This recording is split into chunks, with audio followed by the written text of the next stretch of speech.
चलिए बाबा शुरू करते हैं समझना वेयर हाउसिंग का चैप्टर। सर वेयर हाउसिंग का चैप्टर क्या एग्जाम के लिए इंपॉर्टेंट है? यस बाबा, एग्जाम के लिए इंपॉर्टेंट है, इसलिए आपको पढ़ के जाना है। सर कितने मार्क्स के लिए पूछ सकते हैं? 2 से 4 मार्क, 5 मार्क का एक क्वेश्चन आ सकता है, इसलिए हमें ध्यान लगा के अच्छे से पढ़ना है। चलिए बाबा वेयर हाउसिंग का चैप्टर पढ़ते हैं। आ जाइए चार्ट में। सर चार्ट से पढ़ाओगे? यस बाबा, चार्ट से पढ़ाऊंगा, इन डिटेल पढ़ाऊंगा, सब याद हो जाएगा। चलिए बस सुनना चालू कीजिए, आराम से बैठिए, रिलैक्स कीजिए और सुनते रहिए। सर जब इंडिया में गुड्स एक बार इंडिया के बाहर से आ जाते हैं, समझ लीजिए इंडिया के बाहर से गुड्स आए, इंडिया में गुड्स अनलोड हो गए। यस सर, गुड्स अनलोड हो गए। अब आप अगर एक इंपोर्टर हो, आप क्या करोगे? आपके पास 2 ऑप्शन होते हैं। पहला, आप एक बिल ऑफ एंट्री फाइल कीजिए, इसको हम बोलते हैं bill of entry for home consumption. Duty पे कीजिए, गुड्स को घर ले आइए। बल्ले बल्ले सर, गुड्स को घर ले आए। सेकेंड ऑप्शन होता है कि सर आपके गुड्स इंडिया में आ गए, आपके गुड्स इंडिया में आ गए हैं, अब आप बोल रहे हो सर मैं इंपोर्टर हूं, मैं बिल ऑफ एंट्री फाइल करके गुड्स क्लियर करना नहीं चाहता, पैसे नहीं है, पैसे हैं, सामान रखने की जगह नहीं है, या फिर देखिए समझ लीजिए आपके पास लैक ऑफ स्टोरेज है, सर गुड्स क्लियर करके ले आऊंगा, रखूंगा कहां, रखने की जगह नहीं है, तो आप गुड्स क्लियर करना नहीं चाहते। सर मेरे पास फंड्स नहीं है, गुड्स आ गए हैं यहां पे जल्दी जल्दी, या गुड्स आ गए इंडिया में, अब मेरे पास पैसे नहीं है, सर कैसे गुड्स को क्लियर कराऊं? अगर गुड्स क्लियर नहीं करा सकते, या सर रखने की जगह नहीं है, मतलब अर्ली अराइवल ऑफ शिपमेंट हो गया है, सर आप बोल रहे हो मैं गुड्स को अभी इंडिया में क्लियर कराऊंगा, उसके बाद इंडिया के बाहर एक्सपोर्ट करूंगा तो ड्यूटी ड्रॉबैक मिलेगा, ड्यूटी ड्रॉबैक के टाइम पे all industry rate, brand rate के हिसाब से मिलता है, तो बहुत हेडेक का काम है, मैं ड्यूटी देना ही नहीं चाहता, डायरेक्ट उसको एक्सपोर्ट कर दूंगा। तो गवर्नमेंट बोलता है देख बेटा देख, आप एक काम कीजिए, आप एक बिल ऑफ एंट्री फाइल कीजिए, बिल ऑफ एंट्री के साथ एक बॉन्ड लगा दीजिए, बॉन्ड कि मैं कसम खाता हूं कि ड्यूटी दे दूंगा, जब गुड्स क्लियर कराऊंगा तब दे दूंगा। बेसिकली गवर्नमेंट बोलता है कि आपको साथ में एक बॉन्ड अटैच करना है 3 टाइम्स ऑफ ड्यूटी का, और गवर्नमेंट ये गुड्स को ट्रांसफर कर देती है एक वेयर हाउस में, जिसको हम बोलते हैं कस्टम वेयर हाउस। आज हम सीखने वाले हैं इसी कस्टम वेयर हाउस के बारे में। चलिए बाबा शुरू करते हैं। पहला बात, कस्टम वेयर हाउस का कॉन्सेप्ट कहां आता है? सर अगर आपके गुड्स इंडिया आ चुके हैं, आपके गुड्स अनलोड हो गए कस्टम पोर्ट पे, अब आप बोल रहे हो सर मैं एक बिल ऑफ एंट्री फाइल करके गुड्स क्लियर नहीं कराना चाहता। अगर आप क्लियर नहीं कराना चाहते, आप सोच रहे हो गुड्स को पोर्ट पे ही छोड़ दोगे, तो बेटा याद रखिएगा goods with the goods custodian के साथ है पोर्ट पे। अगर पोर्ट पे गुड्स है तो कस्टोडियन के पास आपका गुड्स का कस्टोडी है, और सर सेक्शन नंबर 48 बोलता है कस्टोडियन अगर चाहे, आपने अगर गुड्स क्लियर नहीं कराया तो सर 30 दिनों में अगर गुड्स क्लियर नहीं कराते हो तो custodian empowered to sell the goods after that. Yes sir, 30 दिनों का टाइम आपको दिया जाता है। तो आप एक काम कीजिए, आप बोल रहे हो सर मैं 30 दिनों में तो क्लियर नहीं करा पाऊंगा, कोई बात नहीं, पोर्ट पे मत छोड़िए उन गुड्स को, आप जाइए ऑफिसर को एक बिल ऑफ एंट्री दीजिए, bill of entry under section number 46, लेकिन इसको बोलते हैं into bond bill of entry. मतलब आप बोल रहे हो सर मैं आपको एक बिल ऑफ एंट्री देता हूं, ड्यूटी वगैरह बाद में ले लीजिएगा सर, अभी के लिए इन गुड्स को यहां से आप ट्रांसफर कर दीजिए वेयर हाउस में। मतलब ये जो कस्टम का वेयर हाउस है इसमें मेरे गुड्स को ट्रांसफर कर दीजिए सर, मेरे पास घर पे रखने की जगह नहीं है, या सर मेरे पास फंड्स नहीं है, शिपमेंट जल्दी आ गया है, या सर गुड्स को गोडाउन में रखूंगा, ड्यूटी वगैरह दूंगा नहीं, डायरेक्ट एक्सपोर्ट कर दूंगा, इंडिया के बाहर एक्सपोर्ट कर दिया तो मेरे को ड्यूटी देना नहीं पड़ेगा। तो गवर्नमेंट ने बोला ठीक है चल।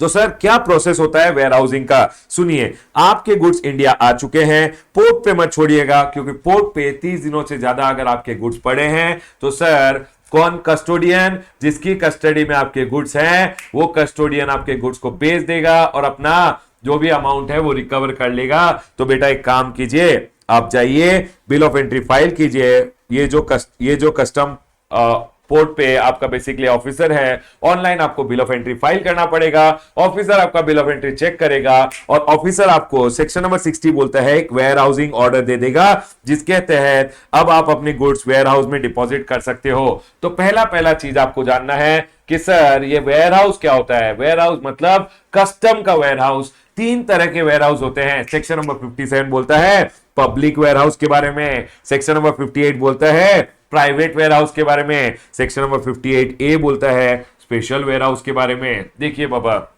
ये जो कस्टम के वेयर हाउस होते हैं, पहला बात आपको याद रखना है कि सर जो कस्टम के वेयर हाउस होते हैं जहां आप गुड्स रखने चाहते हो वो 3 तरह के होते हैं। सर कौन से? एक पब्लिक वेयर हाउस, एक प्राइवेट वेयर हाउस, एक स्पेशल वेयर हाउस। सर क्या डिफरेंस है तीनों में? देखिए, ये पब्लिक वेयर हाउस वो वेयर हाउस होते हैं जिनको बेसिकली लाइसेंस दिया गया है। पब्लिक हो चाहे प्राइवेट हो चाहे स्पेशल वेयर हाउस हो, सबको एक लाइसेंस लेना पड़ता है प्रिंसिपल कमिश्नर ऑफ कस्टम्स या कमिश्नर ऑफ कस्टम से। तो सर 3 तरह के वेयर हाउस होते हैं कस्टम में, एक पब्लिक वेयर हाउस, एक सर प्राइवेट वेयर हाउस, एक सर स्पेशल वेयर हाउस। हमेशा याद रखिएगा तीनों वेयर हाउस, जो भी वेयर हाउसेस है बेसिकली, समझ लीजिए मैं अपने वेयर हाउस को प्राइवेट वेयर हाउस बनाना चाहता हूं। मैं बोलता हूं सर मेरा जो वेयर हाउस है जहां मैं गुड स्टोर करने वाला हूं उसको लाइसेंस ही दीजिए। तो गवर्नमेंट ने बोला है 3 तरह के वेयर हाउस होते हैं, एक होते हैं पब्लिक वेयर हाउस, एक होता है प्राइवेट वेयर हाउस, एक होता है स्पेशल वेयर हाउस। हमेशा याद रखिएगा पब्लिक वेयर हाउस वो होते हैं जिनमें किसी का भी गुड्स रखा जाता है, ठीक है। प्राइवेट वेयर हाउस क्या होता है? प्राइवेट वेयर हाउस मतलब जिसको लाइसेंस मिला है वो ही अपना गुड्स रखेगा।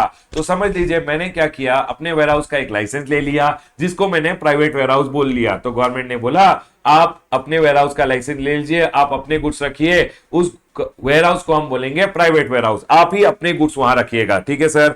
एक होता है special warehouse. Special warehouse हमेशा याद रखिएगा नोटिफाइड गुड्स को सीबीआईसी नोटिफाई करती है, उन्हीं नोटिफाइड गुड्स को स्पेशल वेयर हाउस में रखा जा सकता है, ठीक है सर। हमेशा याद रखिएगा स्पेशल वेयर हाउस वो वेयर हाउस होता है जहां पे ड्यूटीएबल नोटिफाइड गुड्स रखे जाते हैं। सो सर ये जो तीनों वेयर हाउस है इसमें कौन से गुड्स रखे जाएंगे? इसमें हमेशा ड्यूटीएबल गुड्स ही रखे जाएंगे। क्यों सर? क्योंकि अगर ड्यूटी है ही नहीं तो बेटा स्टोर क्यों करोगे, घर ले जाओ।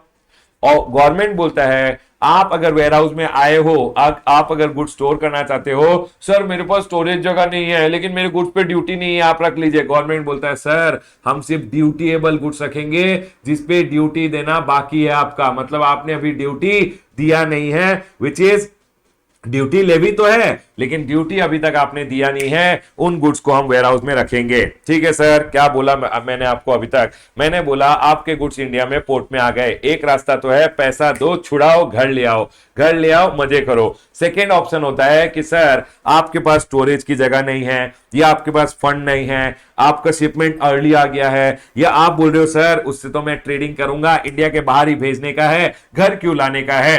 तो गवर्नमेंट ने बोला घर लाएगा तो उसके बाद ड्यूटी ड्रॉबैक क्लेम करना पड़ेगा। मैंने बोला इतना हेडेक नहीं चाहिए, आप अपने पास रखो, उधर के उधर आउटसाइड ही एक्सपोर्ट कर दूंगा।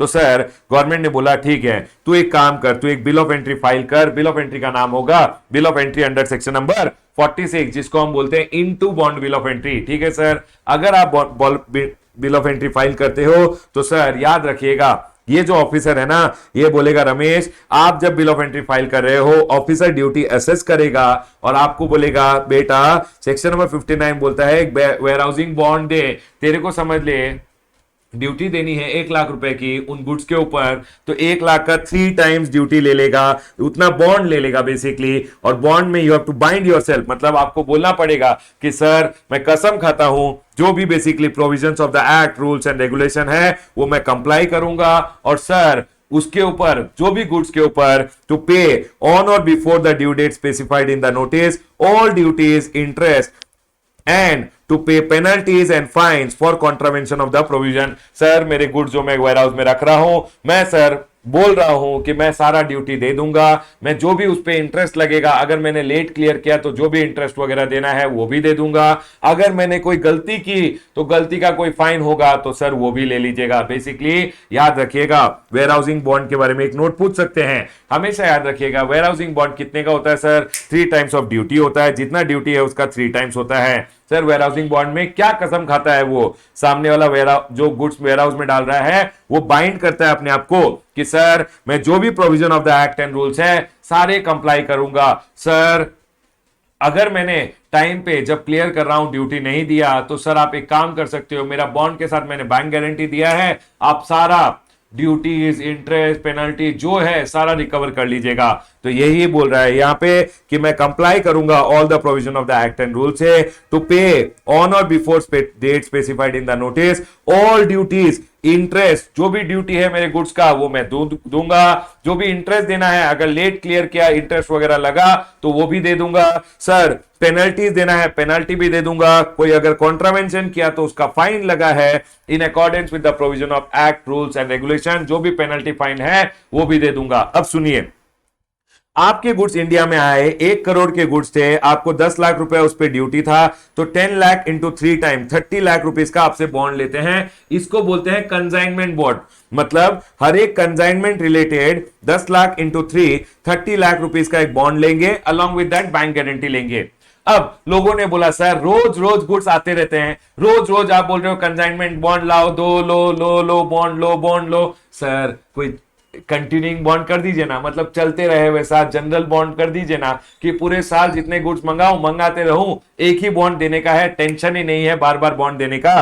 तो गवर्नमेंट ने बोला देख, Assistant Commissioner or Deputy Commissioner may permit importer to execute a general bond with respect to the goods imported within a specified period। समझ लीजिए 1 साल के लिए बोलेंगे 1 करोड़ का बॉन्ड दे दे, बस तू इंपोर्ट किए जा, टेंशन नहीं है बार बार बॉन्ड देने का। ठीक है sir. Bond shall continue even if goods are transferred to another warehouse. कभी कभी क्या होता है, ये वेयर हाउस में समझ ले तेरे को कोई फैसिलिटी सही नहीं लग रहा है, तो तूने ये वेयर हाउस से कोई और वेयर हाउस जो कस्टम वेयर हाउस था उधर गुड्स ट्रांसफर कर दिया। समझ लीजिए तेरे गुड्स को थोड़ा और फैन वगैरह का जरूरत था, आप बोल रहे हो सर इधर बहुत गर्मी हो रही है, गुड्स खराब हो सकते हैं, तो मैं दूसरे वेयर हाउस में ट्रांसफर करूंगा। दूसरे वेयर हाउस में आप ट्रांसफर भी कर सकते हो। गवर्नमेंट बोलता है तब जो बॉन्ड दिया है वही चलेगा, दूसरे वेयर हाउस के लिए दूसरा बॉन्ड देने का भी जरूरत नहीं है। If goods are transferee sir shall execute, 1 minute everyone. हाँ, ये क्या बोल रहा है, if goods are transferred to another person लिखना होगा आपको, टू अनदर पर्सन। देखिए मेरा एक बात समझ लीजिए यहां पे, सर समझ लीजिए ये एक वेयर हाउस था, यहां मेरे गुड्स पड़े हुए थे, मेरे ही गुड्स थे यहां वेयर हाउस में पड़े हुए थे। मैंने क्या किया, बोला इस वेयर हाउस में डाल दीजिए, ये पब्लिक वेयर हाउस दूसरा कोई है, मैंने बोला यहां से यहां वेयर हाउस में गुड्स ट्रांसफर कर दीजिए, तब आपको दूसरा बॉन्ड देने का जरूरत नहीं, क्योंकि warehouse to warehouse transfer हुआ है, ओनरशिप ट्रांसफर नहीं हुआ है। लेकिन समझ लीजिए आपने क्या किया, आपने गुड्स दूसरे बंदे को ही ट्रांसफर कर दिया। तो गवर्नमेंट ने बोला सर जो गुड्स वेयर हाउस में पड़े हुए हैं उसके लिए जो बॉन्ड दिया है उसमें तो कसम आपने खाई है, अब आपने जब गुड्स दूसरे बंदे को ट्रांसफर कर दिए हैं कसम तो इसको खानी है, तो सर आपका बॉन्ड कैंसिल किया जाएगा और इसको फ्रेश बॉन्ड देना पड़ेगा। याद रखिएगा, अगर bond shall continue even if goods are transfer to another warehouse, एक वेयर हाउस से दूसरे वेयर हाउस में गुड्स अगर ट्रांसफर हो रहे हैं तो ओनरशिप ट्रांसफर नहीं हो रहा है, खाली वेयर हाउस चेंज हो रहा है, बॉन्ड चेंज करने का जरूरत नहीं है। लेकिन if goods are transfer to another person, आपने दूसरे व्यक्ति को सेल कर दिया, पहला बॉन्ड तो आपने दिया था, आपका बॉन्ड तो बेकार हो गया, दूसरे व्यक्ति को दूसरा बॉन्ड देना पड़ेगा। Transferee to execute fresh bond. ठीक है सर, समझ में आ गया। मैंने आपको पढ़ाया अभी तक क्या, मैंने आपको पढ़ाया सर कि सर पहला बात, आपके गुड्स अगर कस्टम वेयर हाउस में आ गए हैं, सॉरी कस्टम वेयर हाउस में नहीं, कस्टम पोर्ट पे आ गए हैं, तो सर आपके गुड्स को आपको जल्दी जल्दी क्लियर कराना है, क्योंकि कस्टोडियन जो नालायक है वो गुड्स को बेच देगा। तो वो सर अगर आपने 30 दिन में क्लियर नहीं कराए तो custodian empowered to sell the goods. After that sir डर के मारे आपने क्या किया, आपने बोला सर जो गुड्स है उसको मैं क्लियर तो करा नहीं सकता, पैसे नहीं है, स्टोरेज का जगह नहीं है, लेकिन मैं उसको कस्टम के वेयर हाउस में डलवा देता हूं। तो पहला बात आप एक बिल ऑफ एंट्री फाइल कीजिएगा। सेकेंडली ऑफिसर के पास जाएगा बिल ऑफ एंट्री, तो ऑफिसर आपकी बिल ऑफ एंट्री को चेक करेगा तो ऑफिसर बोलेगा उसके साथ जो भी वेयर हाउसिंग बॉन्ड है वो दीजिए, जो आपने ड्यूटी एसेस किया है। बेसिकली क्या होता है, ड्यूटी आप ही एसेस करते हो, ऑफिसर उसको चेक करता है बस। ठीक है, तो सर उसका 3 टाइम्स ऑफ ड्यूटी का, जो भी ड्यूटी है उसका 3 टाइम्स का आपको बॉन्ड देना है। आपको बाइंड करना है अपने आप को, मतलब बॉन्ड में लिखना है कि सर मैं सारे प्रोविजन ऑफ द एक्ट और रूल्स और रेगुलेशन कंप्लाई करूंगा। सर जब भी आप मुझे नोटिस ऑफ डिमांड दोगे उसका जो भी ड्यूटी है, जो भी इंटरेस्ट है वो मैं सारा पे करूंगा, to pay on or before the date specified in the notice of demand. अगर डिपार्टमेंट ने आपसे कोई डिमांड किया तो आप बोल रहे हो सारा ड्यूटी, सारा इंटरेस्ट जो भी है, कोई भी पेनल्टी अगर आपने मांगा for contravention of the act मैं दूंगा, वैसा आप बॉन्ड में बोल रहे हो। और बॉन्ड के साथ ना एक बैंक गारंटी जाता है, सर अगर आपने पैसे नहीं भी दिए ना तो बैंक गारंटी को एनकैश करके पैसे ले लेंगे। ठीक है, उसके बाद इन्होंने बोला है ये जो बॉन्ड था 3 टाइम्स ऑफ द ड्यूटी, ये तो कंसाइनमेंट बॉन्ड होता है, एक जनरल बॉन्ड भी होता है। अगर आप असिस्टेंट कमिश्नर डिप्टी कमिश्नर को बोलोगे तो वो आपको परमिट कर देगा to execute a general bond with respect to the goods imported within a specified period, कि 1 साल के अंतर्गत जितने गुड्स मंगाने हैं मंगाए जा बेटा, मंगाए जा, कोई ड्यूटी देने की जरूरत नहीं है। क्यों सर? क्योंकि आपने ऑलरेडी एक बॉन्ड दे दिया है, ड्यूटी नहीं देना है, आपके गुड्स ट्रांसफर हो जाएंगे वेयर हाउस में, अब गुड्स रहेंगे वेयर हाउस में। लेकिन सर हर एक बार कंसाइनमेंट बॉन्ड देने की जरूरत नहीं है, जनरल बॉन्ड दे दीजिए। सर मैंने अगर एक पब्लिक वेयर हाउस या कहीं एक प्राइवेट वेयर हाउस से दूसरे में ट्रांसफर कर दिया तो बॉन्ड चेंज करने की जरूरत नहीं है, बॉन्ड चलते रहेगा। लेकिन एक बात याद रखिएगा, bond shall continue even if goods are transferred to another warehouse. लेकिन सर अगर आपने गुड्स ट्रांसफर कर दिए टू अनदर पर्सन तो सर याद रखिएगा transfer shall execute a fresh bond. ठीक है सर, मैंने क्या किया, बिल ऑफ एंट्री फाइल किया, उसको बोलते हैं into bond bill of entry. Sir ये क्या होता है सुनिए, जब जब आपके गुड्स आ गए हैं तो सर आपको गुड्स को ट्रांसफर करना है वेयर हाउस में, तो आपको एक बिल ऑफ एंट्री फाइल करना पड़ता है, उसके साथ एक बॉन्ड देना पड़ता है। इस बिल ऑफ एंट्री को बोलते हैं into bond bill of entry. यहां से गुड्स चले जाएंगे कस्टम के वेयर हाउस में, कस्टम के वेयर हाउस में। इस बॉन्ड को जो आपने फाइल किया है इसको हम बोलते हैं इनटू बॉन्ड, इनटू बॉन्ड। ये फाइल करने के कारण आपका गुड्स वेयर हाउस में डाल दिया जाएगा। अब अगर आपको गुड्स निकालना है वेयर हाउस से तो फिर एक बॉन्ड फाइल करना पड़ेगा, फिर एक बिल ऑफ एंट्री आपको फाइल करना पड़ेगा और तब आपके गुड्स क्लियर होंगे। जो दूसरा बिल ऑफ एंट्री है जो आप गुड्स क्लियर करने के लिए फाइल करते हो उसको हम बोलते हैं x bond bill of entry. X bond bill of entry देना पड़ता है। सर आप फिर x bond bill of entry लगाइए, फिर आपके गुड्स का ड्यूटी देना होगा और गुड्स आप क्लियर करा सकते हो। ठीक है सर, पॉइंट क्लियर है। अब सुनिए, मैंने एक बिल ऑफ एंट्री डाला, बिल ऑफ एंट्री के साथ एक बॉन्ड लगाया। सर बॉन्ड लगाने के बाद ऑफिसर ने चेकिंग वगैरह किया। सेक्शन नंबर 60 बोलता है कि सर अब ऑफिसर क्लियरेंस ऑर्डर दे देगा, उसको हम बोलते हैं वेयर हाउसिंग का ऑर्डर। ठीक है सर, सेक्शन नंबर 60 में वेयर हाउसिंग का ऑर्डर मिल गया, permitting removal of the goods from the custom station. कभी कभी ऑफिसर आपको क्लियरेंस ऑर्डर नहीं देता, automatically based on risk evaluation लोगों को कि सर ये तो भला इंसान है, ऑटोमेटिक ई क्लियरेंस ऑर्डर भी दे दिया जाता है by the custom automated system. ठीक है सर, अब याद रखिएगा आप जब गुड्स लेके जा रहे हो हमेशा सर अगर आपके गुड्स पे ड्यूटी है, जिसपे ड्यूटी लेवी हुआ है लेकिन अभी तक ड्यूटी कलेक्ट नहीं हुआ है, which is duty is yet to be paid on your goods. समझ लीजिए सर मेरे गुड्स नी रिलेटेड है जिसपे गुड्स पे ड्यूटी नहीं है तो सर वेयर हाउस में नहीं रखा जाएगा और गवर्नमेंट बोलेगा नालायक, इससे हमें कोई फायदा ही नहीं है, ड्यूटी तो आनी नहीं है, लेके जाए यहां से, उसमें वेयर हाउस में नहीं रखेंगे। ठीक है सर, ओनली ड्यूटीएबल गुड्स आपके वेयर हाउस में रखे जाएंगे। अब सुनिए, वेयर हाउस 3 टाइप के होते हैं, एक होता है पब्लिक वेयर हाउस, एक होता है प्राइवेट वेयर हाउस, एक होता है स्पेशल वेयर हाउस। सर तीनों वेयर हाउस को जो भी चला रहा है बेसिकली वेयर हाउस के लिए लाइसेंस लेना पड़ेगा from the principal commissioner of custom और द कमिश्नर ऑफ कस्टम। ठीक है सर, याद रखिएगा पब्लिक वेयर हाउस में खाली किसी के भी गुड्स रखे जा सकते हैं। सर प्राइवेट वेयर हाउस में जो लाइसेंस लिया है उसी के गुड्स रखे जा सकते हैं। और सर उसके बाद इन्होंने बोला है सर ये जो स्पेशल वेयर हाउस होता है इसमें ड्यूटीएबल, नोटिफाइड तीनों में ही ड्यूटीएबल ही रखे जा सकते हैं, लेकिन इसमें नोटिफाइड गुड्स रखे जाते हैं जो बेसिकली सीबीआईसी नोटिफाई किए हैं। मैंने यहां पे लिखा है for class of goods shall be deposited, following class of goods shall be deposited in special warehouse. इन गुड्स को स्पेशल वेयर हाउस में रखा जा सकता है। कौन से गुड्स सर? गोल्ड, सिल्वर, अरे वैल्यूएबल आइटम है, any precious, semi precious metal, goods warehouse for the purpose of supply to duty free shop, sir, in custom area, supply as stores to vessel, aircraft, sir supply to foreign privilege person. ये सब goods को basically एक special warehouse में रखा जाएगा। क्या क्या goods को रखा जाएगा सर? रखा जाएगा स्पेशल वेयर हाउस में gold, silver, precious item, semi precious metal, sir goods which are warehouse for the purpose of supplying to duty free shop जो कस्टम एरिया में होता है। सर अगर स्टोर्स की तरह वेसल या एयरक्राफ्ट को सप्लाई कर रहे हो, फॉरेन प्रिविलेज पर्सन को सप्लाई कर रहे हो, इनको अगर सप्लाई कर रहे हो तो ये गुड्स को बेसिकली गवर्नमेंट ने बोला है आप स्पेशल वेयर हाउस में रख सकते हो। ठीक है सर, अब सुनिए मैंने ये चैप्टर किससे स्टार्ट किया। मैंने बोला पहला बात आप याद रखिएगा सर 3 टाइप के वेयर हाउस होते हैं, public warehouse, private warehouse, special warehouse. Sir तीनों ही वेयर हाउस में section number 75850 section number 57 public warehouse की बात करता है, 58 प्राइवेट वेयरहाउस की, 58A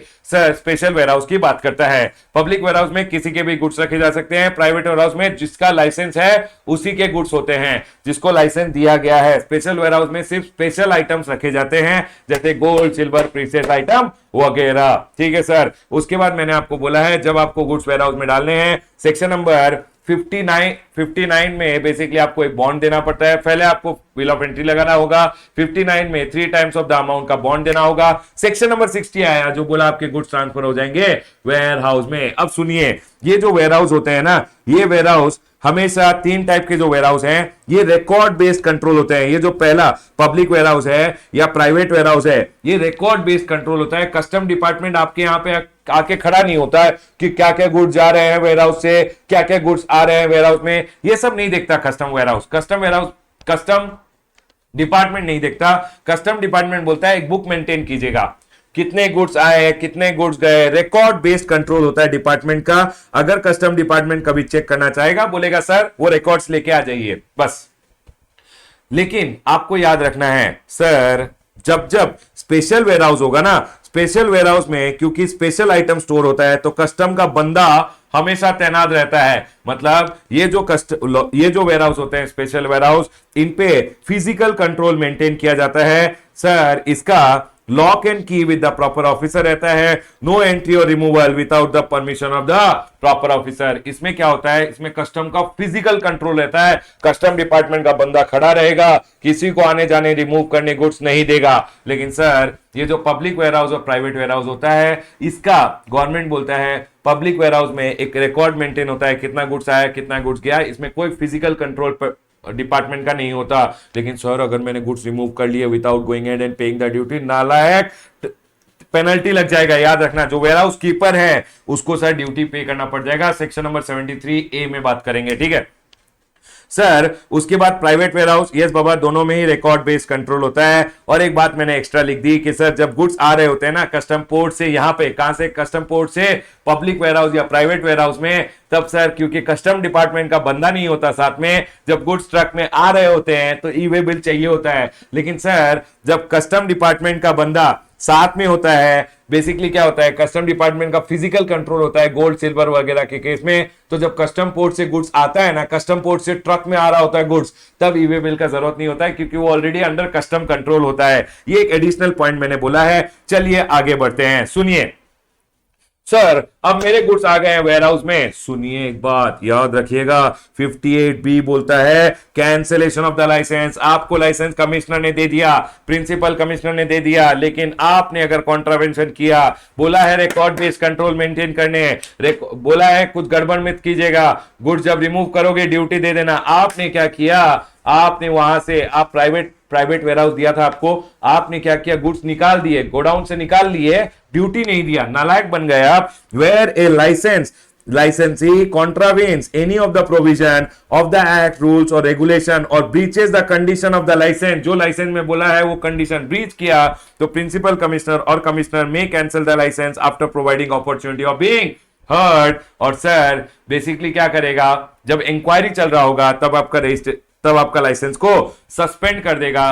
बोलेगा सर कोई नए गुड्स आने नहीं चाहिए वेयरहाउस में, जितने गुड्स हैं, लेकिन कोई नया गुड्स डिपॉजिट नहीं होना चाहिए। ऑफिसर को जैसे ही पता चलता है कि आपने कॉन्ट्रावेंशन किया, आपका लाइसेंस को सस्पेंड कर देगा। इंक्वायरी चलता रहेगा। जब इंक्वायरी चल रहा है, सस्पेंशन चल रहा है, तब आप कोई नए गुड्स डिपॉजिट नहीं करोगे। इंक्वायरी खत्म हुआ, आपका लाइसेंस कैंसिल कर दिया। सर अगर लाइसेंस कैंसिल कर दिया ना सर, पोस्ट कैंसिलेशन जो पुराने गुड्स आपके गोडाउन में हैं उनको हाथों हाथ रिमूव करना पड़ेगा। With in how many days, 7 days. आपको 7 दिनों में जो गुड्स आपके वेयरहाउस में हैं उसको रिमूव करवाना पड़ेगा वहां से। समझ लीजिए एक लाइसेंसी है, पब्लिक वेयरहाउस का लाइसेंसी है, उसका लाइसेंस कैंसिल हो गया। अगर उसका लाइसेंस कैंसिल हो गया, मेरे गुड्स अगर वहां पड़े हैं, मेरे को वहां से हटवाने पड़ेंगे 7 दिनों में। ठीक है सर, पॉइंट क्लियर है। आगे बढ़ते हैं सर। अब अगर गुड्स वेयरहाउस में है, सर क्यों रखा था वेयरहाउस में? पहला बात इसलिए रखा था क्योंकि आपके पास स्टोरेज नहीं है। अब समझ लीजिए आपके पास स्टोरेज नहीं है या आपके पास फंड नहीं थे, अब आपके पास फंड आ गए तो आप क्या करोगे? पहला ऑप्शन, आप एक काम कीजिए और एक बिल ऑफ एंट्री फाइल कीजिए। उसको बोलते हैं सेक्शन नंबर 68 में कि सर सेक्शन नंबर 68 आता है जो बोलता है कि sir clearance of warehouse goods for home consumption, आप घर के लिए क्लियर कर लीजिए। ठीक है सर, जगह आ गया है तो घर पे ले जाइए। कैसे लेके जाएंगे घर पे? गवर्नमेंट ने बोला आप एक x bond bill of entry file कीजिए। सुनिए मैंने क्या किया, मेरे गुड्स आए यहां पे, मैंने क्या किया, पहला बात मैंने क्या किया, यहां पे एक बिल ऑफ एंट्री फाइल किया, bill of entry for where हाउसिंग, और एक बॉन्ड चिपका दिया। बॉन्ड चिपकाया और गुड्स क्या हुए, ट्रांसफर हो गए वेयर हाउस में। अब सुनिए, अब ये गुड्स वेयर हाउस में पड़े हुए हैं और मेरे पास पैसे आ गए हैं। अब मेरे को गुड्स निकालने हैं तो सर आपको और एक बिल ऑफ एंट्री फाइल करना पड़ता है। Bill of entry for home consumption उसको बोलते हैं। सेक्शन नंबर 68 बोलता है आप x bond bill of entry file कीजिए, प्लस जो भी ड्यूटी, टैक्सेस, इंटरेस्ट वगैरह है वो दे दीजिए और गुड्स को घर ले जाइए। इस बिल ऑफ एंट्री को हम बोलते हैं x bond bill of entry.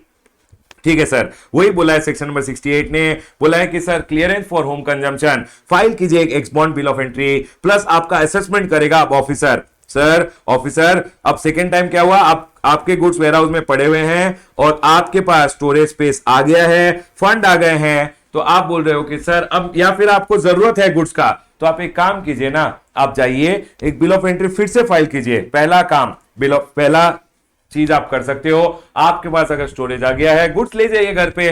Clearance for home consumption section number 68 बात करता है, जो बोलता है क्लियरेंस फॉर होम कंजम्पशन। ठीक है सर, इसमें क्या होगा, इसमें बोला गया है, ठीक है, इसमें बोला गया है कि फाइल कीजिए x bond bill of entry, plus जो भी ड्यूटी है वो ऑफिसर आप असेस कीजिएगा, सेल्फ असेस, ऑफिसर चेक करेगा।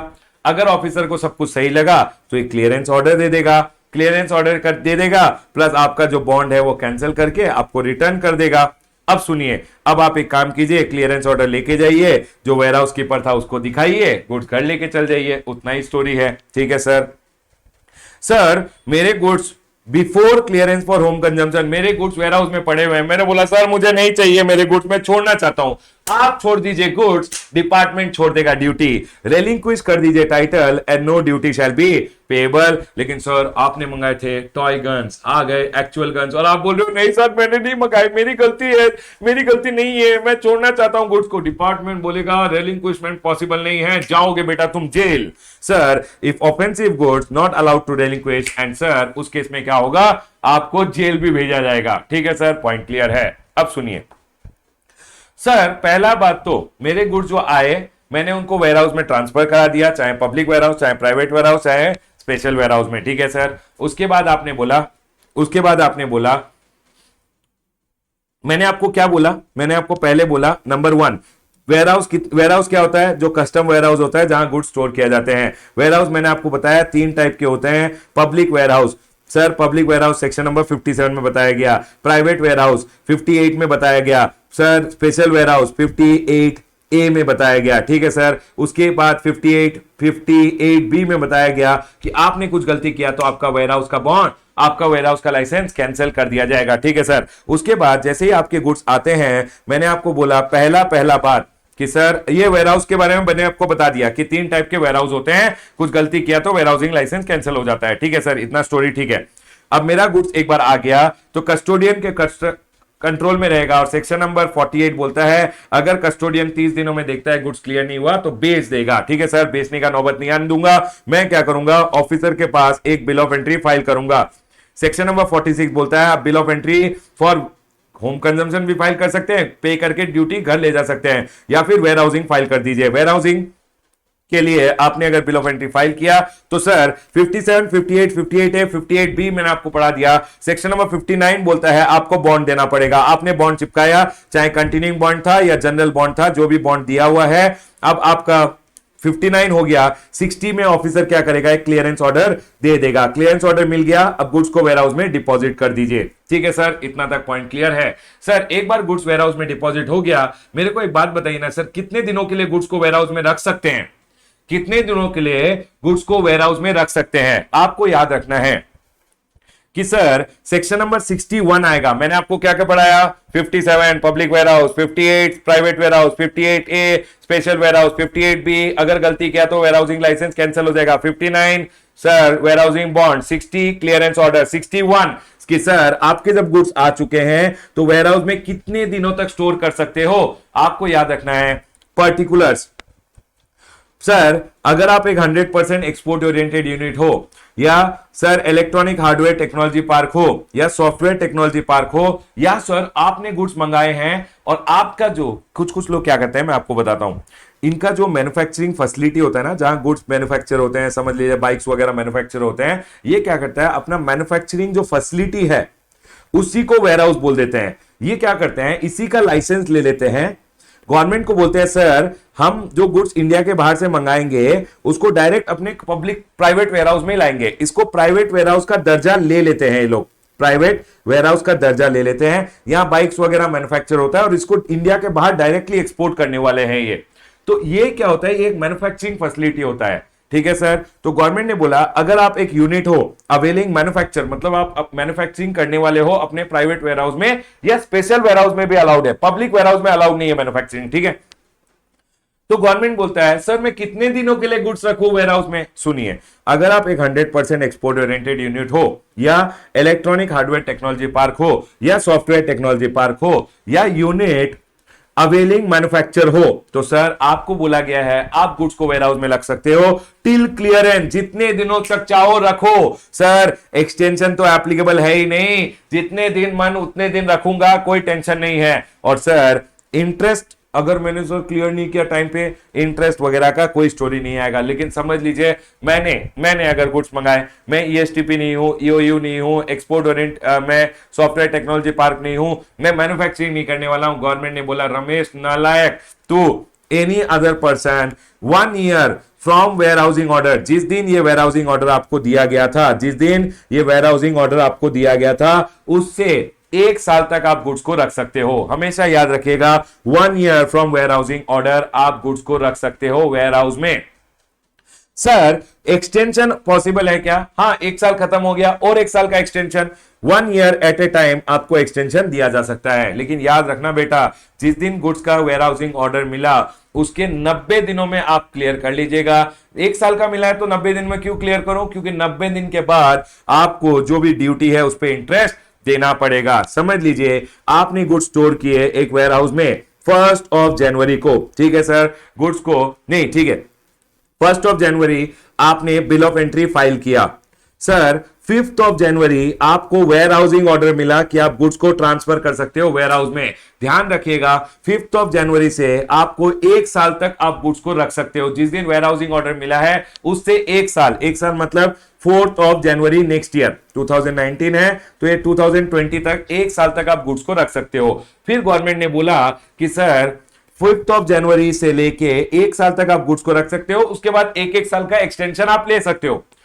लेकिन गवर्नमेंट ने बोला रमेश तूने तो मुझे ड्यूटी दिया नहीं, गुड्स को वेयर हाउस में डाल दिया 90 दिनों तक, ठीक है, बिना ड्यूटी तू गुड्स को ट्रांसफर कर दे वेयर हाउस में। सुन, तूने अगर वेयर हाउस में गुड्स को डाल दिया मतलब तूने तो मेरे को इमीडिएट ड्यूटी नहीं दिया, ड्यूटी डिफर कर रहा है, लेट देने वाला है। तो गवर्नमेंट बोलता है देख 90 दिनों तक कोई बात नहीं, तू स्टोर कर ले। 90 डेज मतलब जनवरी में होता है 31 डेज, 5 डेज चला गया सर, जनवरी में बचा 26 डेज, प्लस फरवरी में बचा 28 डेज सर, 26 प्लस 28 प्लस मार्च में हो गया 31 डेज। चलिए 26 days plus 28 days plus 31 days 85 days, मतलब 5 अप्रैल को आपका 90 दिनों का टाइम खत्म हो रहा है। याद रखिएगा आप 5 अप्रैल तक क्लियर कर लीजिए, आपको कोई इंटरेस्ट नहीं लगेगा। ठीक है सर, मैंने समझ लीजिए 10 अप्रैल को क्लियर किया, 10 अप्रैल को क्लियर किया, तो सर गवर्नमेंट क्या बोलता है, इसको अगर आपने 10 अप्रैल को क्लियर किया है तो आपको 5 दिनों के लिए, समझ लीजिए आपको 1 लाख का ड्यूटी तो देना है, जो भी ड्यूटी देना है 1 लाख का समझ लीजिए ड्यूटी है वो तो देना पड़ेगा, प्लस 1 लाख रुपए पे जो आपने डिले किया है उसके लिए आपको इंटरेस्ट भी देना पड़ेगा। तो मैं बोलूंगा 1 लाख रुपए इंटू 15% इंटरेस्ट होता है पर एनम, 15%, याद रखिएगा कस्टम्स में 15% है, इंटू कितने दिनों का डिले किया, 5th को क्लियर कर लेना था, 10th को किया, 10 माइनस 5 डेज का डिले किया है, इंटू 5 डिवाइडेड बाई 365, कितना इंटरेस्ट देना पड़ेगा, 1 lakh rupees into 15% into 5 divided by 365, मतलब आपको 205 रुपए का जो इंटरेस्ट है वो भी साथ में देना पड़ेगा। याद रखिएगा हमेशा आपको 90 दिनों में क्लियर करना है, आफ्टर 90 डेज इंटरेस्ट लगने लग जाएगा। ठीक है सर, पॉइंट क्लियर है। अब सुनिए, मैंने आपको क्या बोला, आपके गुड्स आ गए हैं पोर्ट पे। ठीक है सर, मेरे गुड्स पोर्ट पे आ गए हैं। हमेशा याद रखिएगा अगर 30 दिनों में क्लियर नहीं किया कस्टोडियन भेज देगा, ड्यूटी रिकवर कर लेगा, इसलिए उसको पोर्ट पे मत छोड़िएगा। ठीक है सर, तो मैं क्या करूंगा, मैं एक bill of entry for home consumption file करूंगा, गुड्स घर ले जाऊंगा। नहीं, तू एक काम कर, तू bill of entry for where housing भी कर सकता है। होम कंजम्पशन करेगा तो घर ले जा, लेकिन अगर वेयर हाउसिंग करेगा तो ऑफिसर यहां पे आप सेल्फ असेसमेंट कीजिए। जो सेल्फ असेसमेंट किया है सेक्शन नंबर 59 बोलता है उसका 3 times of duty into self assessed amount का जो भी अमाउंट है उसका ड्यूटी का बॉन्ड दे दे। ठीक है सर, बॉन्ड दे दिया, ऑफिसर चेकिंग किया, एक क्लियरेंस ऑर्डर दे दिया। Clearance order under section number 60 दिया जाता है, कभी कभी ऑटोमेटिक क्लियरेंस ऑर्डर भी दिया जाता है। ठीक है, अब आपके जो गुड्स हैं उनको ट्रांसफर किया जाएगा वेयर हाउस में। सेक्शन नंबर 57 बोलता है पब्लिक वेयर हाउस, 58 बोलता है प्राइवेट वेयर हाउस सर, 59 बोलता है, 58A बोलता है सर कौन सा warehouse, special warehouse. और यहां पे मैंने लिखा 58B, अगर कॉन्ट्रावेंशन किया तो वेयर हाउस आपका लाइसेंस कैंसिल कर दिया जाएगा। ठीक है सर, वेयर हाउस का लाइसेंस कैंसिल कर दिया जाता है अगर आपने कोई कॉन्ट्रावेंशन किया है। ठीक है सर, मैंने गुड्स वेयरहाउस में भेज दिए, क्या लाइफ टाइम वेयरहाउस में पड़े रहेंगे? अगर आप एक्सपोर्ट ओरिएंटेड यूनिट हो, अगर आप ईएसटीपी हो, सॉफ्टवेयर टेक्नोलॉजी पार्क हो, या बायोटेक या फिर आप नॉट बायोटेक्नोलॉजी, अगर आप यूनिट हो जिसने मैन्युफैक्चरिंग फैसिलिटी के लिए ऑप्ट किया है, याद रखिएगा मैन्युफैक्चरिंग खाली 2 ही जगह अलाउड है, पब्लिक वेयरहाउस और प्राइवेट वेयरहाउस में। तो गवर्नमेंट ने बोला अगर आपने मैन्युफैक्चरिंग के लिए ऑप्ट किया है तो आप स्टोर कर सकते हो, जब तक क्लियर नहीं कर रहे हो तब तक आप वेयरहाउस में रख सकते हो, कोई ड्यूटी देने की जरूरत नहीं है, कोई इंटरेस्ट भी देने की जरूरत नहीं है। लेकिन सर आप कोई और व्यक्ति हो, समझ लीजिए मैंने अपने गुड्स कस्टम वेयरहाउस में स्टोर किए हैं, तो सर बोल रहा है, तो गवर्नमेंट बोल रहा है कि सर आपको 1 साल का टाइम लिमिट मिलता है, लेकिन 90 दिनों का इंटरेस्ट फ्री पीरियड मिलता है। 90 दिनों के बाद आपने तो गवर्नमेंट का ड्यूटी दिया नहीं है, तो सर आपने अगर क्लियर नहीं किया, ड्यूटी नहीं दिया, तो 90 दिनों के बाद पैसा तो देना पड़ेगा जब क्लियर करोगे, प्लस इंटरेस्ट भी लगेगा 15% पर एनम। क्या एक्सटेंशन 1 साल से ज्यादा किया जा सकता है? यस सर, किया जा सकता है, लेकिन 1 ईयर एट ए टाइम। ठीक है सर, पॉइंट क्लियर हो गया है। अब सुनिए मेरा बात सर, जब मेरे गुड्स आए सर, मेरे गुड्स समझ लीजिए आए थे 1 जनवरी को। 1 जनवरी को मैंने एक बिल ऑफ एंट्री फाइल किया। ठीक है sir, bill of entry file किया फॉर वेयर हाउसिंग, आपके गुड्स ट्रांसफर हो गए वेयर हाउस में। जिस दिन बिल ऑफ एंट्री फाइल करते हुए इसको बोलते हैं into bond bill of entry. ठीक है सर, उसके बाद वेयर हाउसिंग का ऑर्डर मिला, वेयर हाउसिंग का ऑर्डर 5 जनवरी 2019 को मिला। ठीक है सर, 1 साल का वेयर हाउसिंग का ऑर्डर मिला, मतलब 4 जनवरी 2020 तक का आप वेयर हाउसिंग कर सकते हो, 1 साल तक वेयर हाउस में रख सकते हो। ठीक है, एक बात बताइए सर, 5 जनवरी को वेयर हाउसिंग किया, 4 जनवरी तक वेयर हाउस में रख सकते हो। आपने क्या किया, आपने समझ लीजिए बीच में यही गुड्स क्लियर कर लिए। आपने अगर समझ लीजिए 3 महीना कब होता है सर, 3 महीना कंप्लीट होता है 5 अप्रैल को। ठीक है, ये 5 अप्रैल है, 5 अप्रैल तक 90 डेज का टाइम लिमिट खत्म होता है। ठीक है, मैंने क्या किया समझ लीजिए 15 अप्रैल को मैंने गुड्स अगर क्लियर किए तो क्या होगा, मैंने अगर गुड्स क्लियर किए हैं, समझ लीजिए $10,000 के गुड्स थे, $10,000 के गुड्स थे। पहला बात, रेट ऑफ एक्सचेंज मल्टीप्लाई होगा, रेट ऑफ ड्यूटी मल्टीप्लाई भी करना पड़ेगा। हमेशा याद रखिएगा ये जो रेट ऑफ एक्सचेंज है और रेट ऑफ ड्यूटी है, एक्सचेंज देखिए आप जब क्लियर करने गए तो आपने 15 अप्रैल को एक बिल ऑफ एंट्री फाइल किया होगा which is known as ex bond bill of entry, कि सर मैं क्लियर करना चाहता हूं, और आप गुड्स क्लियर कर रहे हो 15 अप्रैल को। जब आप x bond bill of entry file करते हो, अब सुनिए रेट ऑफ एक्सचेंज और रेट ऑफ ड्यूटी बहुत इंपॉर्टेंट होता है। सर रेट ऑफ ड्यूटी किस दिन का लगेगा, रेट ऑफ एक्सचेंज किस दिन का लगेगा? हमेशा याद रखिएगा ड्यूटी डेफर्ड होता है, डी मतलब डेफर्ड, सर डेफर्ड क्या है? डेफर्ड मतलब बाद में क्या हो रहा है, इनटू बॉन्ड हो रहा है या एक्स बॉन्ड हो रहा है? सर बाद में तो एक्स बॉन्ड हो रहा है, तो आपका ड्यूटी हमेशा डी फॉर डेफर्ड, जो एक्स जो बाद में फाइल हो रहा है उसका डेट का लगेगा। रेट ऑफ ड्यूटी हमेशा x bond bill of entry के दिन, x bond bill of entry के दिन जो रेट ऑफ ड्यूटी है वो ही लगेगा। समझ लीजिए, आपने जब यहां पे डाला गुड्स को वेयरहाउस में, उस दिन जिस दिन आपने bill of entry for warehousing file किया, उस दिन रेट ऑफ ड्यूटी 15% था।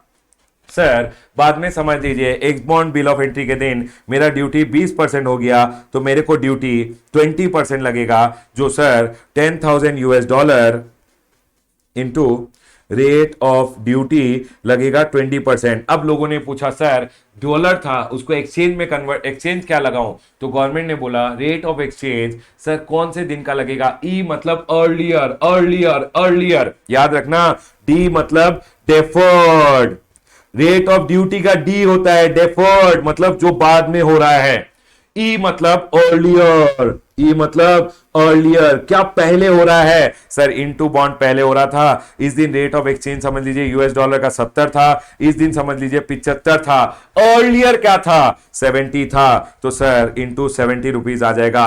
एक्सचेंज का वर्ड होता है ई, ई मतलब अर्लियर, जो पहला रेट ऑफ एक्सचेंज होता है वही लगता है, मतलब into bond bill of entry के दिन। और सर रेट ऑफ ड्यूटी कौन सा लगता है? रेट ऑफ ड्यूटी हमेशा डेफर्ड, डे डी मतलब डेफर्ड, जो बाद में हो रहा है वो रेट ऑफ ड्यूटी लगता है। ठीक है सर, पॉइंट क्लियर है? तो ये हो गया 70,000, 7 लाख इंटू 20%, इतना ड्यूटी आएगा। अब सुनिए,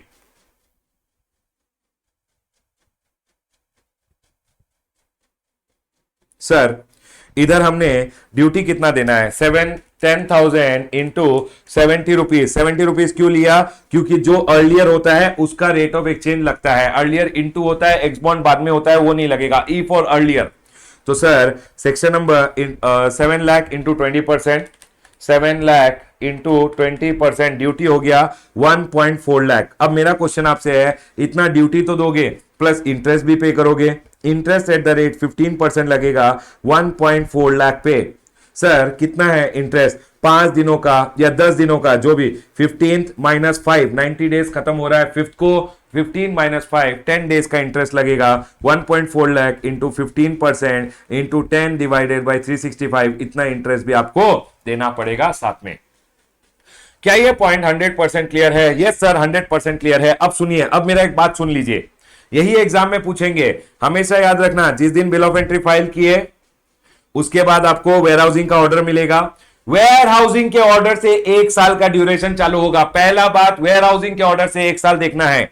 ठीक है सर, वेयर हाउसिंग के ऑर्डर से 1 साल का ड्यूरेशन का वेयर हाउसिंग पीरियड मिलेगा। सर 90 दिनों तक आपको इंटरेस्ट नहीं देना है, 90 दिनों तक इंटरेस्ट नहीं देना है। ठीक है सर, 90 दिनों तक इंटरेस्ट नहीं लगेगा। समझ लीजिए 90 दिनों के बाद क्लियर किया, 15 अप्रैल को क्लियर किया, तो ये जो बीच का 10 दिन का पीरियड है उसका आपको इंटरेस्ट देना पड़ेगा। पहले ड्यूटी कैलकुलेट करेंगे, जो भी अमाउंट था multiplied by rate of exchange into rate of duty. Sir rate of exchange earlier का लगेगा, इनटू बॉन्ड अर्लियर है, एक्स बॉन्ड तो बाद में होता है, तो sir into bond bill of entry के दिन जो रेट ऑफ एक्सचेंज है वो लगेगा। रेट ऑफ ड्यूटी कौन सा लगेगा? डेफर्ड, डी फॉर डेफर्ड, जो बाद में है। सर ड्यूटी यहां 20 है, यहां 15 है, तो यहां 20% लगेगा, जो बाद में हो रहा है, एक्स बॉन्ड। ठीक है सर, इतना पॉइंट क्लियर हो गया। इंटरेस्ट कैलकुलेशन मैंने आपको सिखा दिया, जो डिफरेंशियल पीरियड है उसका इंटरेस्ट आपको देना है। क्या ये पॉइंट क्लियर है? हाँ सर पॉइंट क्लियर है। चलिए फिर से बोलता हूं, सुन लीजिए, बहुत इंपॉर्टेंट है आपके एग्जाम के लिए। मेरे गुड्स आ गए, मेरे गुड्स आए और मैंने एक bill of entry, into bond bill of entry file कर दिया।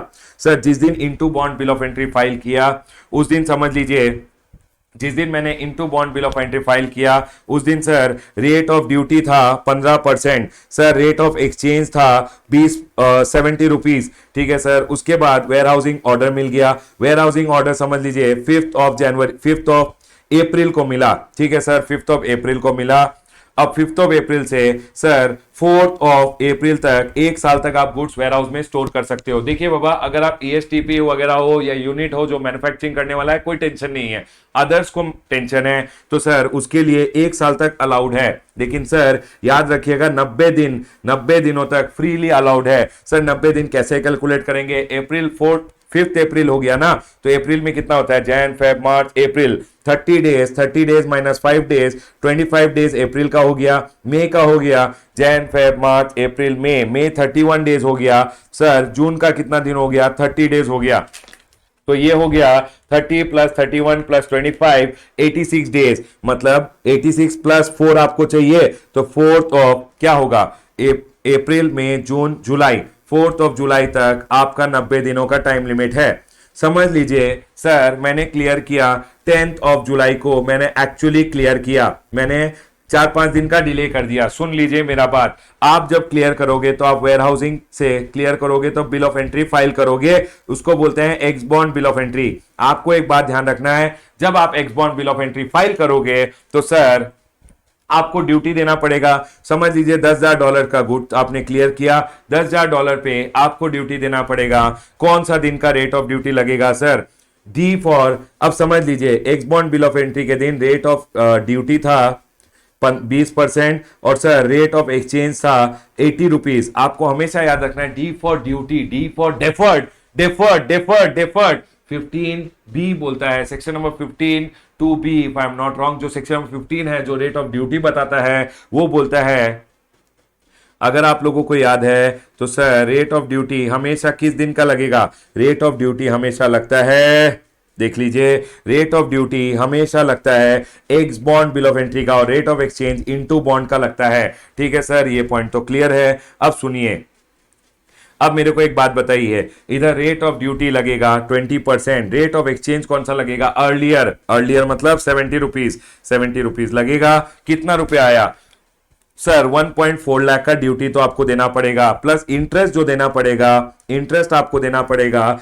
सर कितने दिनों का, 10th ऑफ जुलाई से 4 जुलाई 6 दिन का देना पड़ेगा। 1.4 lakh into sir interest 15% into 6 divided by 365, इतना इंटरेस्ट आपको देना पड़ेगा। अब सुनिए मेरा एक बात, सर मैंने अगर क्लियर नहीं किया टाइम पे, मैंने अगर समझ लीजिए मैं जब यहां क्लियर करने लगा, ड्यूटी देने लगा, तो ड्यूटी उस दिन 0% था। गवर्नमेंट ने, ऐसा लक अच्छा हुआ मेरा कि सर पहले 15% ड्यूटी था लेकिन बाद में 0% ड्यूटी हो गया, तो सर यहां पे 0% अगर लगाया तो मेरे को ड्यूटी देना पड़ेगा 0, मतलब इंटरेस्ट भी आपको देना पड़ेगा 0। याद रखिएगा, मैंने यही समझाना था आपको कि सर अगर no custom duty payable at the time of clearance, no interest is payable. Yes sir, ये पॉइंट समझ में आ गया है। चलिए आगे बढ़ते हैं।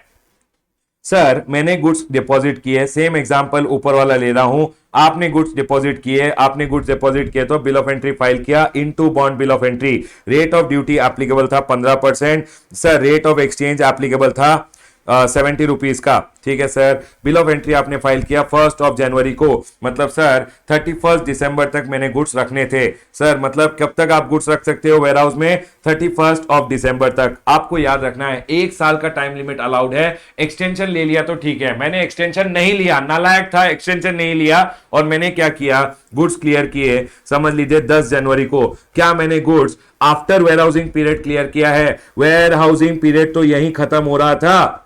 समझ लीजिए जिस दिन बिल ऑफ एंट्री फाइल किया उसी दिन आपको वेयर हाउसिंग ऑर्डर भी मिल गया। ठीक है, तो आपका वेयर हाउसिंग ऑर्डर से आपने देखा 1 साल खत्म हो रहा है 31 दिसंबर को। ओके, ऊपर देखिए, ठीक है, मैंने आपको हमेशा ये बोला वेयर हाउसिंग ऑर्डर से आपको 1 साल देखना है। ठीक है सर, इसमें भी यही कर दीजिए ना। ठीक है, यही कर देता हूं, इधर भी एक काम कर, आपने बिल ऑफ एंट्री 1 जनवरी को फाइल किया, 5 जनवरी को आपको वेयर हाउसिंग का ऑर्डर मिला, 5 जनवरी को वेयर हाउसिंग का ऑर्डर मिला, तो सर आपको गुड्स कब तक क्लियर कराने हैं, आपको गुड्स क्लियर कराने हैं 4 जनवरी, 1 साल खत्म हो रहा है, दिस इज योर 1 ईयर का पीरियड। आपने क्या किया, 1 ईयर में क्लियर नहीं कराया, आपने क्या किया, क्लियर कराने के लिए बिल ऑफ एंट्री फाइल किया, समझ लीजिए 20 जनवरी को। सर लेट कर दिया आपने, लेट कर दिया। सुनिए, गवर्नमेंट बोलता है जब आपने बिल ऑफ एंट्री फाइल किया लेट, मतलब वेयर हाउसिंग पीरियड खत्म होने के बाद, तो इसको हम बोलेंगे इस जब आप बिल ऑफ एंट्री फाइल करोगे इस क्लियरेंस को हम इम्प्रॉपर रिमूवल बोलते हैं, इम्प्रॉपर रिमूवल। और गवर्नमेंट बोलता है अगर कोई इम्प्रॉपर रिमूवल होता है तो आप बिल ऑफ एंट्री जो x bond bill of entry file कर रहे हो, आप बोलोगे 10,000 रुपए के गुड्स है, $10,000 के गुड्स है, रेट ऑफ ड्यूटी आप बोल रहे हो 15%। सुन लीजिए, सुन लीजिए, गवर्नमेंट बोलता है सर इस केस में रेट ऑफ ड्यूटी जो लेंगे वो रेट ऑफ ड्यूटी उस दिन का लेंगे जिस दिन आपका गुड्स क्लियर हो जाना चाहिए था। सर रेट ऑफ ड्यूटी, आज का रेट ऑफ ड्यूटी नहीं लिया जाएगा, रेट ऑफ ड्यूटी उस दिन का लिया जाएगा जिस दिन आपके गुड्स क्लियर हो जाने चाहिए थे। तो सर 4 जनवरी को अगर रेट ऑफ ड्यूटी 20% था, समझ लीजिए यहां रेट ऑफ ड्यूटी नील था, फिर भी ये ड्यूटी आपको नहीं मिलेगा, आपको ड्यूटी देना पड़ेगा एज ऑन द डेट, जो लास्ट डे आपको क्लियर कर लेना चाहिए था। मतलब सर 20% का ड्यूटी देना पड़ेगा, प्लस रेट ऑफ एक्सचेंज तो सर अर्लियर वाला डेट ही लगेगा, रेट ऑफ एक्सचेंज 70 लगेगा। ठीक है सर, पॉइंट क्लियर हो गया, 1.4 लाख हो गया। एंड सर इंटरेस्ट उस पे लगेगा क्योंकि 90 दिनों में क्लियर करना था, 90 दिन के बाद से लेके जब आप क्लियर कर रहे हो, जब आप ड्यूटी बेसिकली दे रहे हो, तब तक का आपको इंटरेस्ट देना पड़ेगा।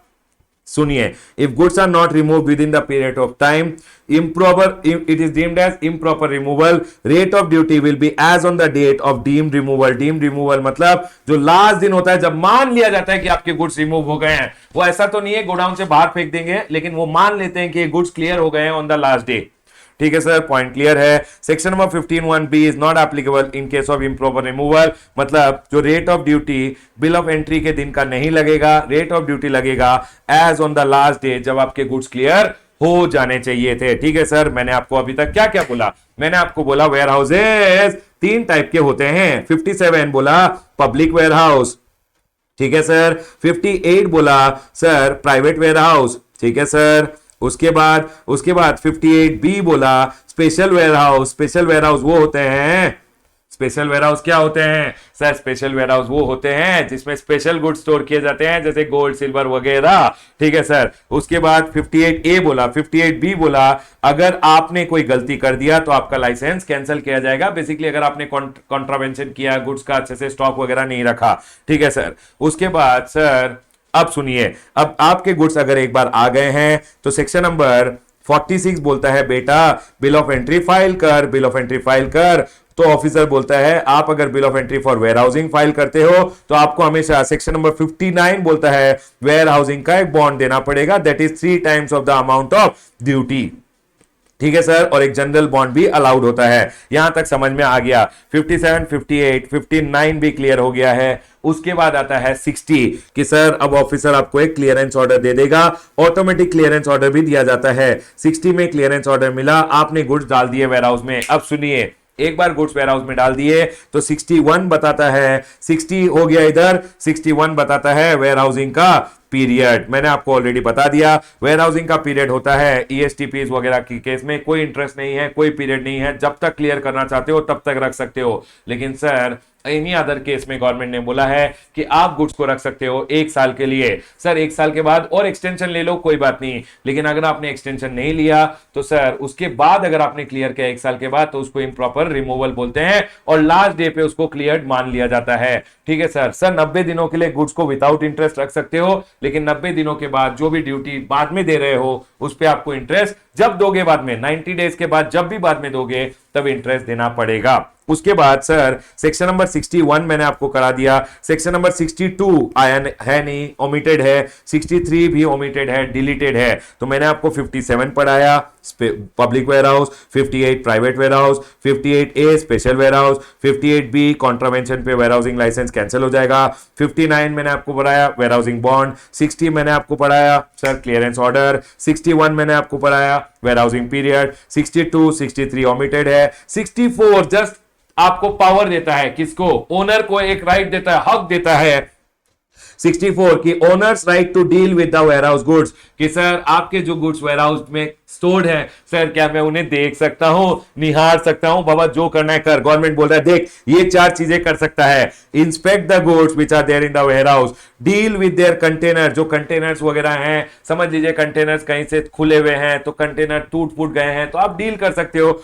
कंटेनर को समझ लीजिए अच्छे से खुला हुआ है, कंटेनर खुला हुआ है तो चूहे वगैरह जा सकते हैं, तो आप कंटेनर को रिपेयर करा के पैक करा दो ताकि जो गुड्स है वो लॉस नहीं हो, डेटोरिएट नहीं हो, डैमेज नहीं हो। सॉर्ट द गुड्स, सर ये जो गंदे क्वालिटी के गुड्स है इनको साइड कर देता हूं, अच्छे क्वालिटी के गुड्स साइड कर देता हूं, क्योंकि गंदे के साथ अच्छा भी गंदा हो जाएगा। ठीक है। So the goods for sale to the customer, ये 4 चीजें किए जा सकते हैं। एग्जाम में अगर पूछा ओनर का राइट क्या क्या होता है तो याद रखिएगा owner of the goods has the right to deal with the goods which are stored in the warehouse. ठीक है सर। क्या क्या राइट्स है सर? इंस्पेक्ट कर सकता है गुड्स को, गुड्स के साथ जो कंटेनर है उनके साथ डील कर सकता है, बेसिकली कंटेनर को ऐसे मतलब अच्छे से रख सकता है ताकि वो लॉस वगैरह नहीं हो, सॉर्ट कर सकता है गुड्स को और शो कर सकता है फॉर सेल। ठीक है सर, पॉइंट क्लियर है। उसके बाद सुनिए, सेक्शन नंबर 64 मैंने आपको बता दिया। अब सेक्शन नंबर 65 बोलता है अगर आपके गुड्स वेयरहाउस में स्टोर्ड हैं, तो सर वेयरहाउस में अगर आप स्टोर कर रहे हो, सुनिए, आपके गुड्स जब इंडिया में आते हैं, अगर आप उन गुड्स को घर पे क्लियर करा लेते हो, ड्यूटी देके क्लियर करा लेते हो, यहां अगर मैन्युफैक्चरिंग करके फिर इनको एक्सपोर्ट करते हो तो ड्यूटी ड्रॉबैक मिलता है all industry rate, special brand rate या ब्रांड रेट के हिसाब से। लेकिन सर गवर्नमेंट ने बोला है तू एक काम करना, तू इसको कस्टम के वेयरहाउस, एक्चुअली जो तेरा वेयरहाउस है ना, इसी को गवर्नमेंट क्या बोलता है, मैं लाइसेंस दे दूंगा। तो तूने क्या किया, आपके जो गुड्स आए, सुनिए, आपके जो गुड्स आए इंडिया में, आपने गुड्स को क्लियर नहीं कराया, आपने गुड्स को क्लियर कराया वेयरहाउस में, और ये वेयरहाउस जो था ये आप ही का गोडाउन था जिसमें आप मैन्युफैक्चरिंग करते हो। आपने बोला मैन्युफैक्चरिंग करेंगे और इसको इंडिया के बाहर ही भेज देंगे गुड्स को। तो गवर्नमेंट ने बोला है सुन ले, या तो तू गुड्स को क्लियर मत करा, तू एक काम कर, यहां से एक बिल ऑफ एंट्री फाइल कर और बिल ऑफ एंट्री के साथ एक बॉन्ड लगा और उसको वेयरहाउस करा दे। वेयरहाउस अगर हो रहा है, यहां अगर गुड्स आ गए हैं, समझ लीजिए कपड़ा आया है, क्लोथ, क्लोथ से तू एक काम कर, शर्ट बना दे और शर्ट को एक्सपोर्ट कर दे, तो कोई ड्यूटी देने की जरूरत नहीं है। गवर्नमेंट ने बोला क्योंकि इंडिया में क्लियर ही नहीं हुआ, तो अगर सेक्शन नंबर 65 बोलता है मैन्युफैक्चरिंग कर ले, मैंने कपड़ा लाया सर, मैंने क्लोथ लाया, सुन लीजिए इस बात को अच्छे से समझिएगा,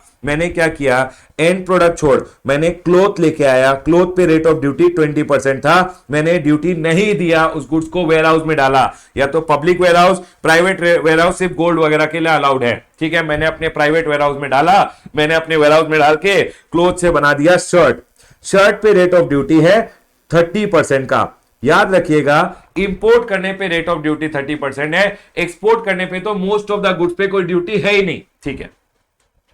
तो मैंने क्या किया, इंडिया के बाहर से गुड्स मंगाए, ठीक है सर, आपने क्या किया, मैंने इंडिया के बाहर से क्लोथ मंगाया, ठीक है, क्लोथ मंगाया, क्लोथ को ट्रांसफर किया एक वेयरहाउस में, ये जो कपड़ा था, ये कपड़ा से मैन्युफैक्चरिंग करके शर्ट बनवा लिया।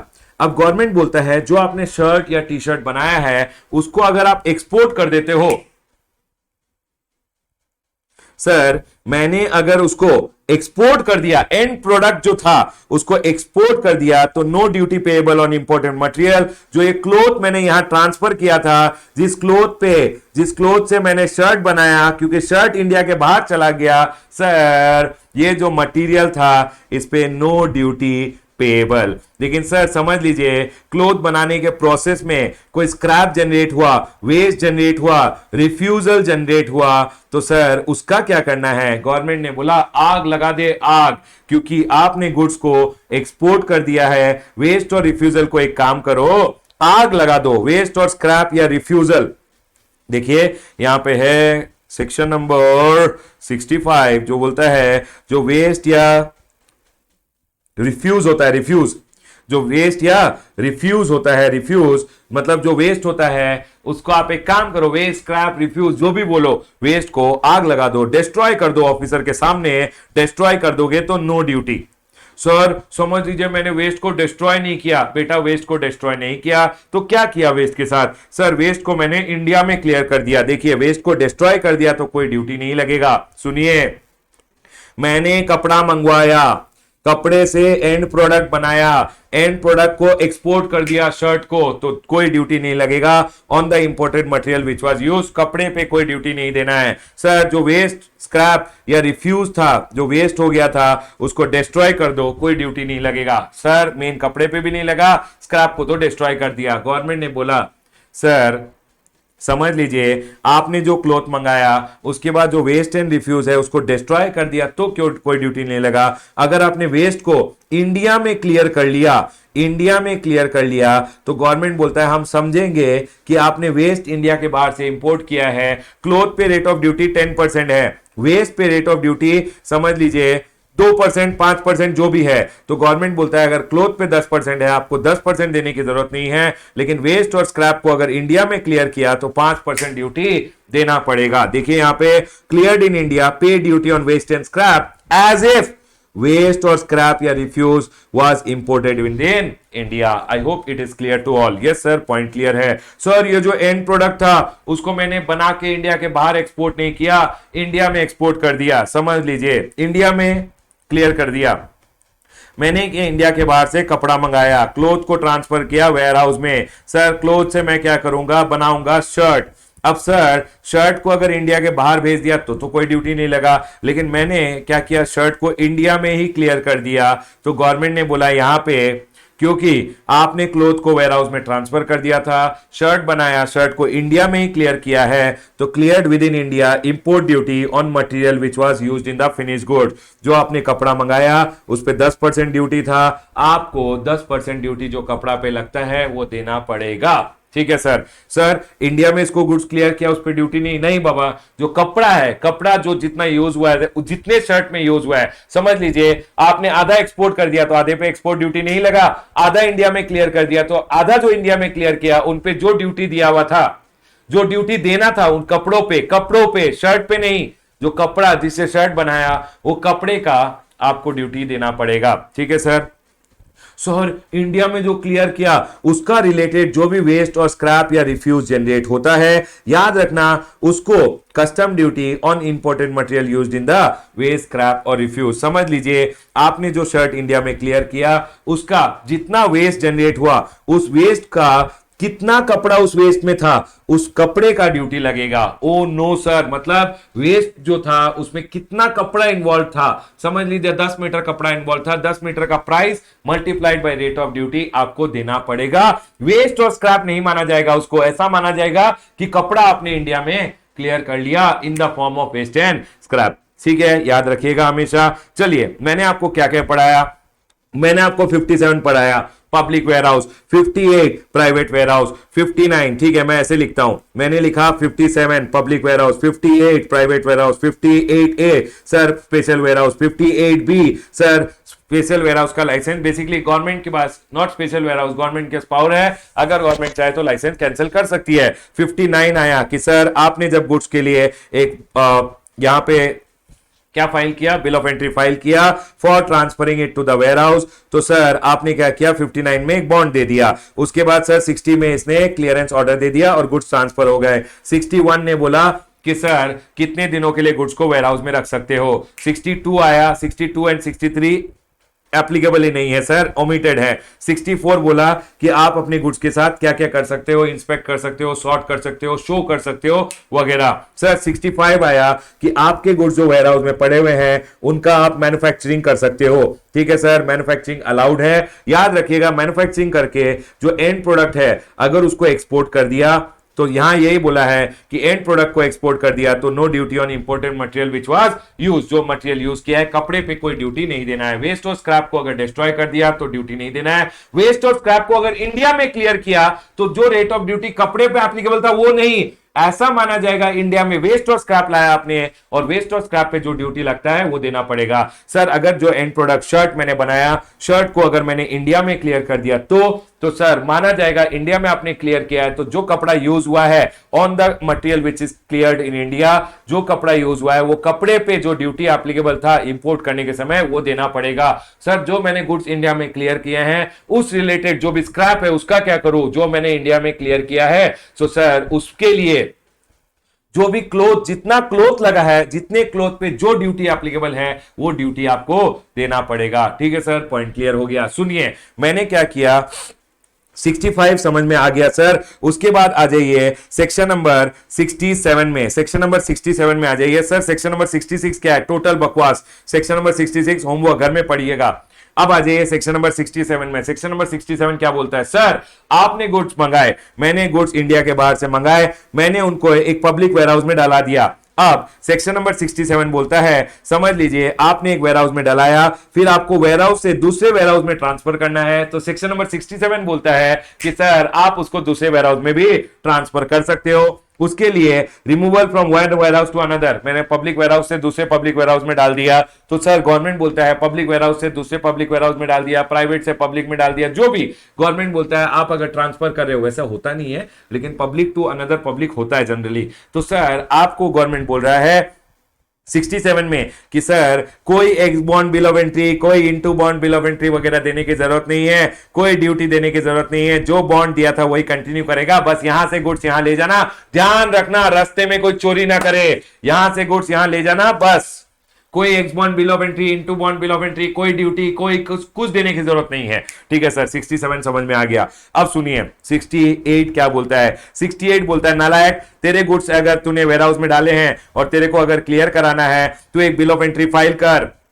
बिल ऑफ एंट्री पहले तो वेयरहाउसिंग के लिए फाइल किया था, अब फिर से एक बिल ऑफ एंट्री फाइल कर। 68 बोलता है वेयरहाउसिंग, अगर आपको वेयरहाउसिंग से गुड्स क्लियर कराने हैं घर के लिए तो sir file and x bond bill of entry, assessment कीजिए। तो सर सुनिए, मेरे गुड्स अगर गुड्स आए हैं इधर और मैंने क्या किया, एक बिल ऑफ एंट्री पहले फाइल करके गुड्स को वेयरहाउस में ट्रांसफर करा दिया। अब सेक्शन नंबर 68 बोलता है रमेश तू एक बिल ऑफ एंट्री फाइल कर, bill of entry under for home consumption, और उसके साथ जो भी ड्यूटी है वो पे कर दे और गुड्स क्लियर हो जाएंगे। ये बोला गया है सेक्शन नंबर 68 में। सेक्शन नंबर 68 बोलता है x bond bill of entry file कर, ड्यूटी असेस कर, क्लियरेंस ऑर्डर मिलेगा, बॉन्ड कैंसिल होगा और घर आ जाएगा सामान अपना, मतलब जो सामान है वो भी घर आ जाएगा प्लस बॉन्ड भी आपको वापस कर दिया जाएगा। सर एक प्रोवाइजो है, मैं अगर अपनी गुड्स पे जो ओनरशिप है वो छोड़ना चाहूं, अरे छोड़ दे ओनरशिप, डिपार्टमेंट छोड़ देगा ड्यूटी, लेकिन अगर गन मंगवा लिए गवर्नमेंट बोलेगा relinquishment of title is not allowed. ठीक है सर, 68 हो गया। अब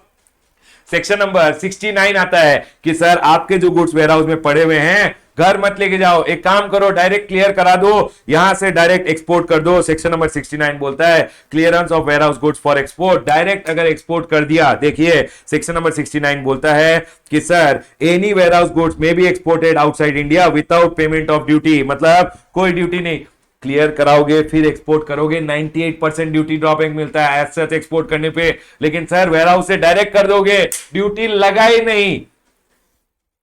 अगर आपके गुड्स वेयरहाउस में पड़े हुए हैं आप उनको डायरेक्ट क्लियर कर दीजिए इंडिया के बाहर। गवर्नमेंट बोलता है direct export without payment of duty, कोई ड्यूटी देने की जरूरत नहीं है, जो बॉन्ड है वो कैंसिल कर दिया जाएगा और रिटर्न कर दिया जाएगा, बट शर्त यह है आपको अपना शिपिंग बिल फाइल करना है, कोई एक्सपोर्ट ड्यूटी अगर देना है इफ एनी, कोई भी अगर पेमेंट वगैरह करना है पे कर दो।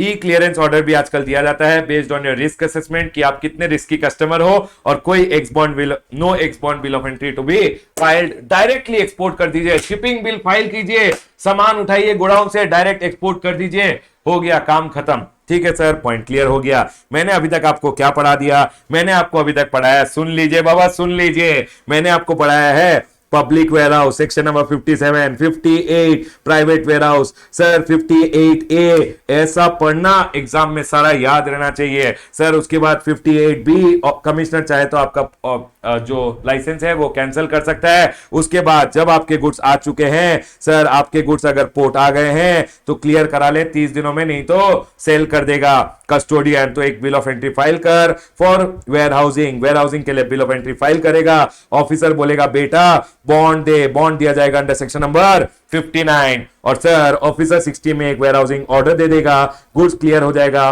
और वेयरहाउस में चला जाएगा। ये दोनों रिकॉर्ड बेस्ड कंट्रोल के अंडर होते हैं, ये फिजिकल कंट्रोल होता है डिपार्टमेंट का। ठीक है सर, 61 बोला वेयरहाउसिंग पीरियड, EOU, ESTP या जो यूनिट बेसिकली मैन्युफैक्चरिंग करने वाला है उनके लिए कोई टाइम लिमिट नहीं है, अदर्स के लिए 1 साल का टाइम लिमिट है, फर्दर एक्सटेंडेबल बाय 1 ईयर, और सर 90 डेज तक कोई इंटरेस्ट नहीं है, उसके बाद 15% का इंटरेस्ट लगता है। ठीक है सर, पॉइंट क्लियर है। एक बात एक यहां पे लिख के रख लेना कि sir bill of entry, bill नहीं, बिल रेट ऑफ ड्यूटी लगेगा, रेट ऑफ ड्यूटी लगेगा हमेशा x bond bill of entry के दिन का, x bond bill of entry जब फाइल करोगे। लेकिन सर अगर इम्प्रॉपर क्लियरेंस है, इम्प्रॉपर क्लियरेंस मतलब जिस दिन आपको क्लियर करना था उस दिन आपने क्लियर नहीं किया, लेट क्लियर कर रहे हो वेयरहाउसिंग पीरियड खत्म होने के बाद, तो इम्प्रॉपर क्लियरेंस के दिन में लास्ट डेट जब आपके गुड्स वेयरहाउस में रहने थे वो लास्ट दिन जो डेट ऑफ ड्यूटी था वो लग जाएगा। सर रेट ऑफ एक्सचेंज किस दिन का लगेगा, रेट ऑफ एक्सचेंज हमेशा याद रखिएगा, रेट ऑफ एक्सचेंज आपको लगाना है early, E for early, early मतलब into bond bill of entry के दिन का आपको रेट ऑफ एक्सचेंज लगाना है। ठीक है सर, पॉइंट क्लियर हो गया। सुनिए मैंने आपको 61 पढ़ा दिया, 62 है नहीं, 63 है नहीं, 64 बोला आप अगर चाहो ओनर्स राइट कि सर क्या क्या कर सकता है गुड्स के साथ, इंस्पेक्ट कर सकता है, सोर्ट कर सकता है, दिखा सकता है लोगों को। 65 बोला आप इन दोनों गोडाउन्स में अलाउड है कि आप मैन्युफैक्चरिंग भी कर सकते हो, अपना गुड्स का मैन्युफैक्चरिंग करके एक्सपोर्ट कर दो या डोमेस्टिकली उसको क्लियर करा दो। ठीक है सर। उसके बाद 65 आ गया ये। 66 बोला, सेक्शन नंबर 66 टोटल बकवास है, घर में पढ़ लीजिएगा, कोई रेलेवेंस है नहीं। 67 क्या बोलता है? 67 बोलता है यार सर क्या बोल रहा था? 67 बोल रहा था एक वेयरहाउस से दूसरे वेयरहाउस में ट्रांसफर कर सकते हो, कोई बिल ऑफ एंट्री फाइल करने का जरूरत नहीं है सर, कोई ex bond bill of entry, कोई into bond bill of entry वगैरह की जरूरत नहीं है, जो बॉन्ड था वही कंटिन्यू होगा, बस यहां से यहां गुड्स ले जाओगे। ठीक है सर। उसके बाद क्या बोला? 67 ये हो गया। 68 क्या बोला? आपको अगर गुड्स क्लियर कराने हैं और एक bill of entry for home consumption file करना पड़ेगा, प्लस जो ड्यूटी है देना पड़ेगा, बॉन्ड कैंसिल किया जाएगा और रिटर्न कर दिया जाएगा। ये 68 ने बोला। 69 बोला अगर आप चाहो तो डायरेक्टली एक्सपोर्ट भी कर सकते हो, एक्सपोर्ट करोगे, बस शिपिंग बिल फाइल करना, अगर एक्सपोर्ट ड्यूटी है तो दे देना, कोई कस्टम ड्यूटी वगैरह इंपोर्टेड मटेरियल पे देने की जरूरत नहीं है, और आपका जो बॉन्ड था कैंसिल करके रिटर्न कर दिया जाएगा। उसके बाद आता है सेक्शन नंबर 70। देखिए बाबा सेक्शन नंबर 70 क्या बोलता है? सेक्शन नंबर 70 बोलता है आपने मंगाया पेट्रोल, आपने मंगाई अल्कोहल, और समझ लीजिए उड़ गया पेट्रोल थोड़ा बहुत, तो गवर्नमेंट ने बोला allowance in case of volatile goods. मैंने 1000 लीटर पेट्रोल मंगाए, 900 लीटर बचा, जब क्लियर कराया तो गवर्नमेंट ने बोला ड्यूटी देना पड़ेगा सिर्फ 900 लीटर पे। मैंने समझ लीजिए अल्कोहल शराब मंगा ली, वाइन मंगा ली, 1000 लीटर मंगा ली, बचा 990 लीटर, तो ड्यूटी देना पड़ेगा 990 लीटर पे। वेयर हाउस गुड्स जो आपने गोडाउन में डाल दिए थे, कस्टम के गोडाउन में डाल दिए थे, eight the time of taking delivery found deficit in quantity on account of natural loss. ये सब नेचुरल लॉस है बाबा। अल्कोहल है तो उड़ेगा, पेट्रोल है, एविएशन टर्बाइन फ्यूल है तो उड़ेगा। तो गवर्नमेंट ने बोला the assistant commissioner or deputy commissioner may remit the duty. Goods are notified under this section having regards to volatility. मतलब जो notified goods होते हैं उनके लिए गवर्नमेंट ने बोला है कि गवर्नमेंट ड्यूटी नहीं लेगा, रेमिट कर देगा जिन गुड्स, जो गुड्स नेचुरली उड़ गए हैं। आपने वाइन मंगाया, वाइन जितना मंगाया इवापोरेट हो गया थोड़ा बहुत, तो थोड़ा बहुत जो इवापोरेट हो गया उसका ड्यूटी रेमिट कर दिया जाएगा। सेक्शन नंबर 70 खत्म हुआ। उसके बाद सेक्शन नंबर 71 आता है। सेक्शन नंबर 71 क्या बोलता है सर? 71 यही बोलता है कि goods not to be taken out of the warehouse except section number 67, मतलब एक वेयर हाउस से दूसरे वेयर हाउस में ट्रांसफर कर दिया। 68 सर आपने 68 क्या बोलता है सर? क्लियर करा लिया होम कंजम्पशन के लिए। 69 आपने उसको एक्सपोर्ट कर दिया। इन चीजों को छोड़ के या तो एक्सपोर्ट कर दे या होम कंजम्पशन कर ले। होम कंजम्पशन अगर घर के लिए क्लियर कराएगा तो बिल ऑफ एंट्री फाइल करेगा, और सेक्शन नंबर 67 दूसरे वेयर हाउस में ट्रांसफर कर दे। ऑफिसर ने बोला है और एक पॉइंट लिख लो यहां पे 60 देखिए, गुड्स को आपको वेयरहाउस से निकालने नहीं है एक्सेप्ट, मतलब इन सिनेरियोज में अलाउड है। Number one warehouse to another warehouse. 68 बोला क्या? क्लियर करा ले होम कंजम्पशन के लिए, वेयरहाउस टू अनदर वेयरहाउस पहला, सेकंड होम कंजम्पशन। 69 बोला एक्सपोर्ट कर दे, और otherwise provided by this act, और otherwise provided by this act. उनको छोड़ के अगर तूने कुछ भी किया तो बेटा तेरा जो रिमूवल है वो इम्प्रॉपर रिमूवल होगा। पहला बात, एक वेयरहाउस से दूसरे वेयरहाउस में भेजा कोई बात नहीं, तूने गुड्स का बिल ऑफ एंट्री फाइल किया, होम कंजम्पशन के लिए क्लियर कर लिया, ड्यूटी पे कर दिया, कोई बात नहीं, वेरी गुड। 69 बोलता है कि सर तूने एक्सपोर्ट कर दिया, अलाउड था, ठीक है, वेरी गुड। उसके बाद उसके अलावा अगर एक्ट में कुछ बोला है वो किया तो ठीक है, लेकिन अदरवाइज सेक्शन नंबर 71 आपको प्रोहिबिट करता है from taking the goods out from warehouse. आपके गुड्स यहां पड़े हुए हैं वेयरहाउस में, बोला सर ले जाता हूं घर, याद रखिएगा दूसरे वेयरहाउस में ट्रांसफर कर दो, एक्सपोर्ट कर दो, या sir bill of entry file करके क्लियर करो। उसके अलावा अगर कुछ किया तो उसको इम्प्रॉपर रिमूवल बोला जाएगा, कॉन्ट्रावेंशन पेनल्टी के लिए लायबल हो जाओगे। डन सर, पॉइंट क्लियर है। अब सुनिए सेक्शन नंबर 72 बोलता है जैसे 71 में बोला है वैसा कारनामा अगर नहीं किया, मतलब आपने अगर कुछ गलत किया सर, गुड्स अगर इम्प्रॉपरली रिमूव किए, तो सेक्शन नंबर 72 पिक्चर में आता है, वो बोलता है सर अगर आपने गुड्स रिमूव किए इन contravention of section number 71 when they और when they are removed after the expiry of warehousing period। 71 क्या बोला आपको? 71 बोला एक वेयरहाउस से दूसरे वेयरहाउस में 67 जैसे बोलता है ट्रांसफर कर दे, 68 जैसे बोलता है होम कंजम्पशन के लिए क्लियर करवा ले, 69 क्या बोलता है? 69 बोलता है सर आप एक्सपोर्ट कर दीजिए। अगर ये सब किया तो चलता है, या फिर आपने सर इनका कोई भी कॉन्ट्रावेंशन किया। 72 क्या बोलता है? गुड्स इम्प्रॉपरली रिमूव कब माने जाएंगे? गुड्स इम्प्रॉपरली रिमूव तब माने जाएंगे आपने जो 71 में बोला है उसके अलावा। समझ लीजिए आप गए रात को चुपचाप गुड्स क्लियर कर लिए वेयरहाउस से, बाबा नालायक बन जाओगे आप। बिना बिल ऑफ एंट्री फाइल किए वेयरहाउस से गुड्स क्लियर किए, नालायक बन जाओगे। 72 बोलता है उसको आप इम्प्रॉपर रिमूवल बोलेंगे। सेकेंडली वेयरहाउसिंग जो पीरियड था 1 साल का था, 1 साल में आपने क्लियर नहीं किया तो sir when they are removed after the period of warehousing तो भी उसको इम्प्रॉपर रिमूवल बोला जाएगा। ठीक है सर। Where goods improperly remove from warehouse 72 क्या बोलता है? सेक्शन नंबर 72 बोलता है कब कब बोला जाएगा कि गुड्स इम्प्रॉपरली रिमूव्ड है from the warehouse. Number one मैंने आपको 3 सिनेरियो बताए। When they are removed in contravention of section number 71 Number 2, when they are removed after the warehousing period. Number 3, when goods with respect to which a bond is executed and which have not been cleared for home consumption or export are not accounted for to the satisfaction of proper officer। आपको बोला था ना sir, आपको बोला था ना record based control रखिएगा।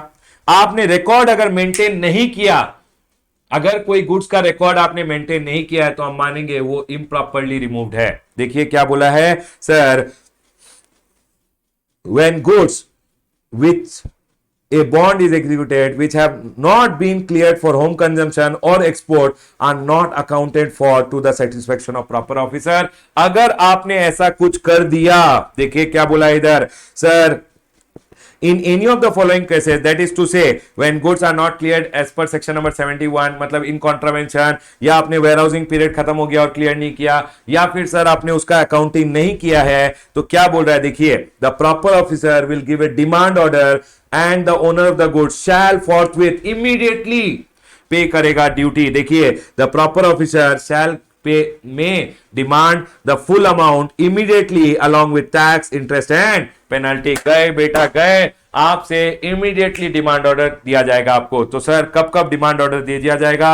अगर आपने 71 में जैसे बोला है वैसे रिमूव नहीं किया, अगर आपने सर वेयरहाउसिंग पीरियड खत्म हो गया फिर भी रिमूव नहीं किया, अगर आपने सर गुड्स का रिकॉर्ड नहीं रखा तो सर जिस गुड्स का रिकॉर्ड नहीं कर रखा है वो ऑफिसर बोलेगा बेटा गए, आपको तो लीजिए डिमांड ऑर्डर में दे रहा हूं, demand order with interest and penalty पे कर देना। सर अगर नहीं किया तो जो गुड्स गोडाउन में बचे हुए पड़े हुए हैं ना उनको साइड कर लेगा और बोलेगा इतने गुड्स तो मैं बेच के अपना पैसा रिकवर करूंगा, tax interest and penalty. Done sir, tax interest and penalty का आपको डिमांड ऑर्डर थमा दिया जाएगा। 72। अब सुनिए बेटा हो गया चैप्टर खत्म। मैंने आपको क्या पढ़ाया? मैंने आपको पढ़ाया 57 public warehouse, 58 private warehouse, 58A special warehouse, 58B contravention के टाइम पे सर कैंसिल कर दिया जाएगा लाइसेंस। उसके बाद क्या पढ़ाया? 59 पढ़ाया सर की बॉन्ड देना पड़ेगा, ऑफिसर 60 में क्लियरेंस ऑर्डर देगा, 61 वेयरहाउसिंग पीरियड, 62 एंड 63 एप्लीकेबल नहीं है, 64 आपके राइट्स होते हैं, ओनर्स राइट, 65 मैन्युफैक्चरिंग, 66 क्या बोला? 66 टोटल बकवास है। 67 बोला कि एक वेयरहाउस से दूसरे वेयरहाउस में आप ट्रांसफर कर सकते हो, कोई बिल ऑफ एंट्री कोई बॉन्ड वगैरह देने की अलग से जरूरत नहीं है सर। उसके बाद 67 हो गया। 68 बोला अगर आप बिल ऑफ एंट्री फाइल करोगे for home consumption, bill of entry for home consumption file करके गुड्स क्लियर कर सकते हो। 69 क्या बोला? डायरेक्ट एक्सपोर्ट भी कर सकते हो। 70 क्या बोला? वोलेटाइल गुड्स के लिए आपका ड्यूटी कम कर दिया जाएगा, बेसिकली जितना उड़ गया उतना ड्यूटी भी उड़ा दिया जाएगा। उसके बाद आया 71 कि सर क्या क्या कर सकते हो गुड्स के साथ? आप गुड्स को दूसरे वेयरहाउस में ट्रांसफर कर सकते हो, आप गुड्स को एक्सपोर्ट कर सकते हो या होम कंजम्पशन के लिए क्लियर कर सकते हो, उसके अलावा आप गुड्स को वेयरहाउस से नहीं निकालोगे। ठीक है सर। उसके बाद 72 बोला क्या क्या केस होता है जो इम्प्रॉपर रिमूवल बोला जाएगा। नंबर 1 71 में जो बोला वो फॉलो नहीं किया, 72 में वेयरहाउसिंग पीरियड जब तक था तब तक क्लियर नहीं किया, और सर फिर 73 क्या सर 72 क्या बोला कि सर अगर आपने कोई गुड्स का रिकॉर्ड प्रॉपर रिकॉर्ड नहीं रखा तो ऑफिसर क्या करेगा इन सिनारियो में? इसको बोलेगा कि बेटा ले टैक्स इंटरेस्ट और पेनल्टी का डिमांड ऑर्डर दे देगा। डिमांड ऑर्डर का पेमेंट नहीं किया, बेसिकली वो बोलते हैं यहाँ पे कि सर अगर डिमांड ऑर्डर टाइम पे नहीं किया तो ऑफिसर जितना गुड्स उसको चाहिए अपना टैक्स इंटरेस्ट पेनल्टी रिकवर करने के लिए उतना बेच देगा। उसके बाद 73 एंड 74 टोटल बकवास सेक्शन, चलिए पढ़ लेते हैं। Sir cancellation and return of warehousing bond, सुनिए, अगर आपने गुड्स को एक्सपोर्ट कर दिया या गुड्स को होम कंजम्पशन के लिए क्लियर करा लिया तो ऑफिसर बोलता है सर आपका तो गुड्स रिलेटेड काम खत्म हो गया, या तो आपने एक्सपोर्ट कर दिया या क्लियर कर लिया, तो सर आपका वेयरहाउसिंग बॉन्ड आपको रिटर्न कर दिया जाएगा। 73 क्या बोलता है? 73 बोलता है कि रिटर्न ऑफ वेयरहाउसिंग बॉन्ड, जब आप बेसिकली जो काम था वो खत्म हो गया, आपने गुड्स को एक्सपोर्ट कर दिया या गुड्स को क्लियर करा लिए, तो आपका वेयरहाउसिंग बॉन्ड दे दिया जाएगा। उसके बाद सेक्शन नंबर 73 आता है। सेक्शन नंबर 73 ए क्या बोलता है? Custody and removal of warehouse goods. सुनिए, जिसको कस्टडी दिया गया है उस गुड्स का, बेसिकली ये जो वेयरहाउस होता है ये वेयरहाउस का ओनर है। वेयरहाउस का ओनर कभी भी गुड्स को ले जाने नहीं देगा अनलेस इसको आप जाके एक क्लियरेंस ऑर्डर नहीं दिखाते हो कि सर लीजिए क्लियरेंस ऑर्डर में बिल ऑफ एंट्री फाइल किया हूं, ड्यूटी वगैरह पे किया हूं, ऑफिसर ने क्लियरेंस ऑर्डर दिया है, वो दिखाओगे तो ही ये गुड्स गोडाउन से निकालने देगा। लेकिन अगर समझ लीजिए इसने कोई भी कॉन्ट्रावेंशन किया, देखिए क्या बोला हुआ है, custody and removal of goods, all the goods shall remain in the custody of the person who has been granted a license under section number 57, 58, 58A until they are cleared for home consumption or are transferred to another warehouse or are exported or removed otherwise as provided under the act। हमेशा याद रखिएगा goods हमेशा किसके पास रहेंगे? Custody of the person who is basically granted the license. Warehouse keeper बोलते हैं उसको, वेयरहाउस कीपर, जो वेयरहाउस का जिसको लाइसेंस दिया जाता है उसको वेयरहाउस कीपर बोलते हैं। वेयरहाउस कीपर का कस्टडी में गुड्स रहेगा अनलेस होम कंजम्पशन के लिए क्लियर हुआ है, अनलेस एक्सपोर्ट हुआ है, अनलेस दे आर रिमूव्ड। ठीक है सर।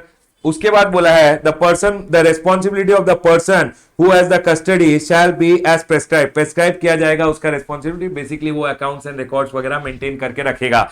Where any warehouse goods are removed in contravention of section number 71, मतलब सर आपने अगर किसी को अलाउ कर दिया रिमूव करना without they being exported, without bill of entry for home consumption filed और without transferring to another warehouse, अगर 71 का कॉन्ट्रावेंशन हुआ, जिसको लाइसेंस दिया है उसको देना पड़ेगा बेटा duty, interest, fine and penalties without prejudice to any other action that may be taken under him, that may be taken on him under this act और the law for the time being in force. Basically आपको duty, interest, fine, penalty वगैरह तो लगेगा ही, plus 58 में बोला है क्योंकि आपने कॉन्ट्रावेंशन किया है आपका रजिस्ट्रेशन भी, लाइसेंस भी कैंसिल कर दिया जाएगा after providing an opportunity of being heard. Done sir, point clear है।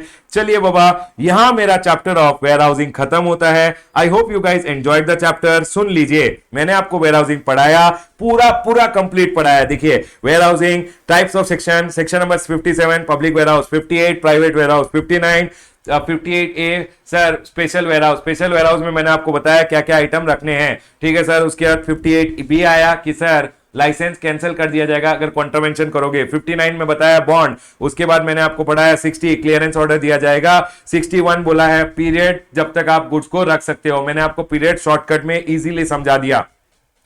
उसके बाद आया 64 की सर ओनर्स राइट क्या होते हैं। उसके बाद मैंने आपको 65 बताया कि मैन्युफैक्चरिंग वगैरह कर सकते हो। 66 टोटल बकवास है, गवर्नमेंट बोलता है कि हम इंपोर्टेड मटेरियल पे ड्यूटी को एग्जेम्प्ट कर सकते हैं कुछ हद तक, ठीक है, वो बकवास है। 67 68 69 आया। 67 बोला दूसरे वेयरहाउस में ट्रांसफर कर सकते हो। 68 बोला बॉन्ड दीजिए, नहीं बिल ऑफ एंट्री फाइल कीजिए, ड्यूटी पे कीजिए और गुड्स क्लियर हो जाएगा। 69 क्या बोला? 69 बोला कि सर एक्सपोर्ट कर सकते हो। यस सर, मैंने आपको बताया 69 में एक्सपोर्ट। उसके बाद आया 70 वोलेटाइल गुड्स के लिए ड्यूटी रेमिट किया जा सकता है। Yes sir. उसके बाद 71 आया। 71 क्या बोला कि सर 3 चीज कर सकते हो गुड्स के साथ, होम कंजम्पशन के लिए क्लियर कीजिए, एक्सपोर्ट कीजिए, दूसरे वेयरहाउस में ट्रांसफर कीजिए, या कोई लॉ में जो बोला हुआ है वो कर सकते हो। उसके अलावा अगर कुछ किया तो इम्प्रॉपर रिमूवल का केस हो जाएगा, टैक्स इंटरेस्ट पेनल्टी आपसे डिमांड किया जाएगा, और सर अगर दोगे नहीं तो आपके गुड्स जो है उसको रख लिया जाएगा और बेच दिया जाएगा। उसके बाद 73 आया। सर एक बार आपने अगर गुड्स क्लियर करा लिए, सब हो गया, उसके बाद आपका बॉन्ड आपको वापस कर दिया जाएगा।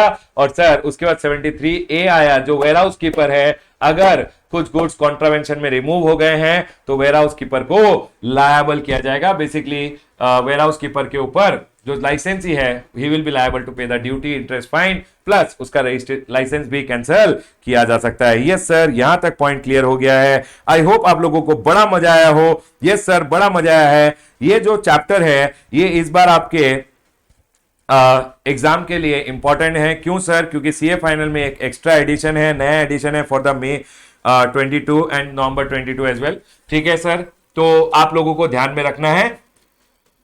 क्वेश्चन आंसर्स प्रैक्टिस कीजिएगा। Done sir, question answer practice करेंगे। I hope you guys enjoyed the chapter. मैं यहां अपना chapter with respect to warehousing close करता हूं। Love you all.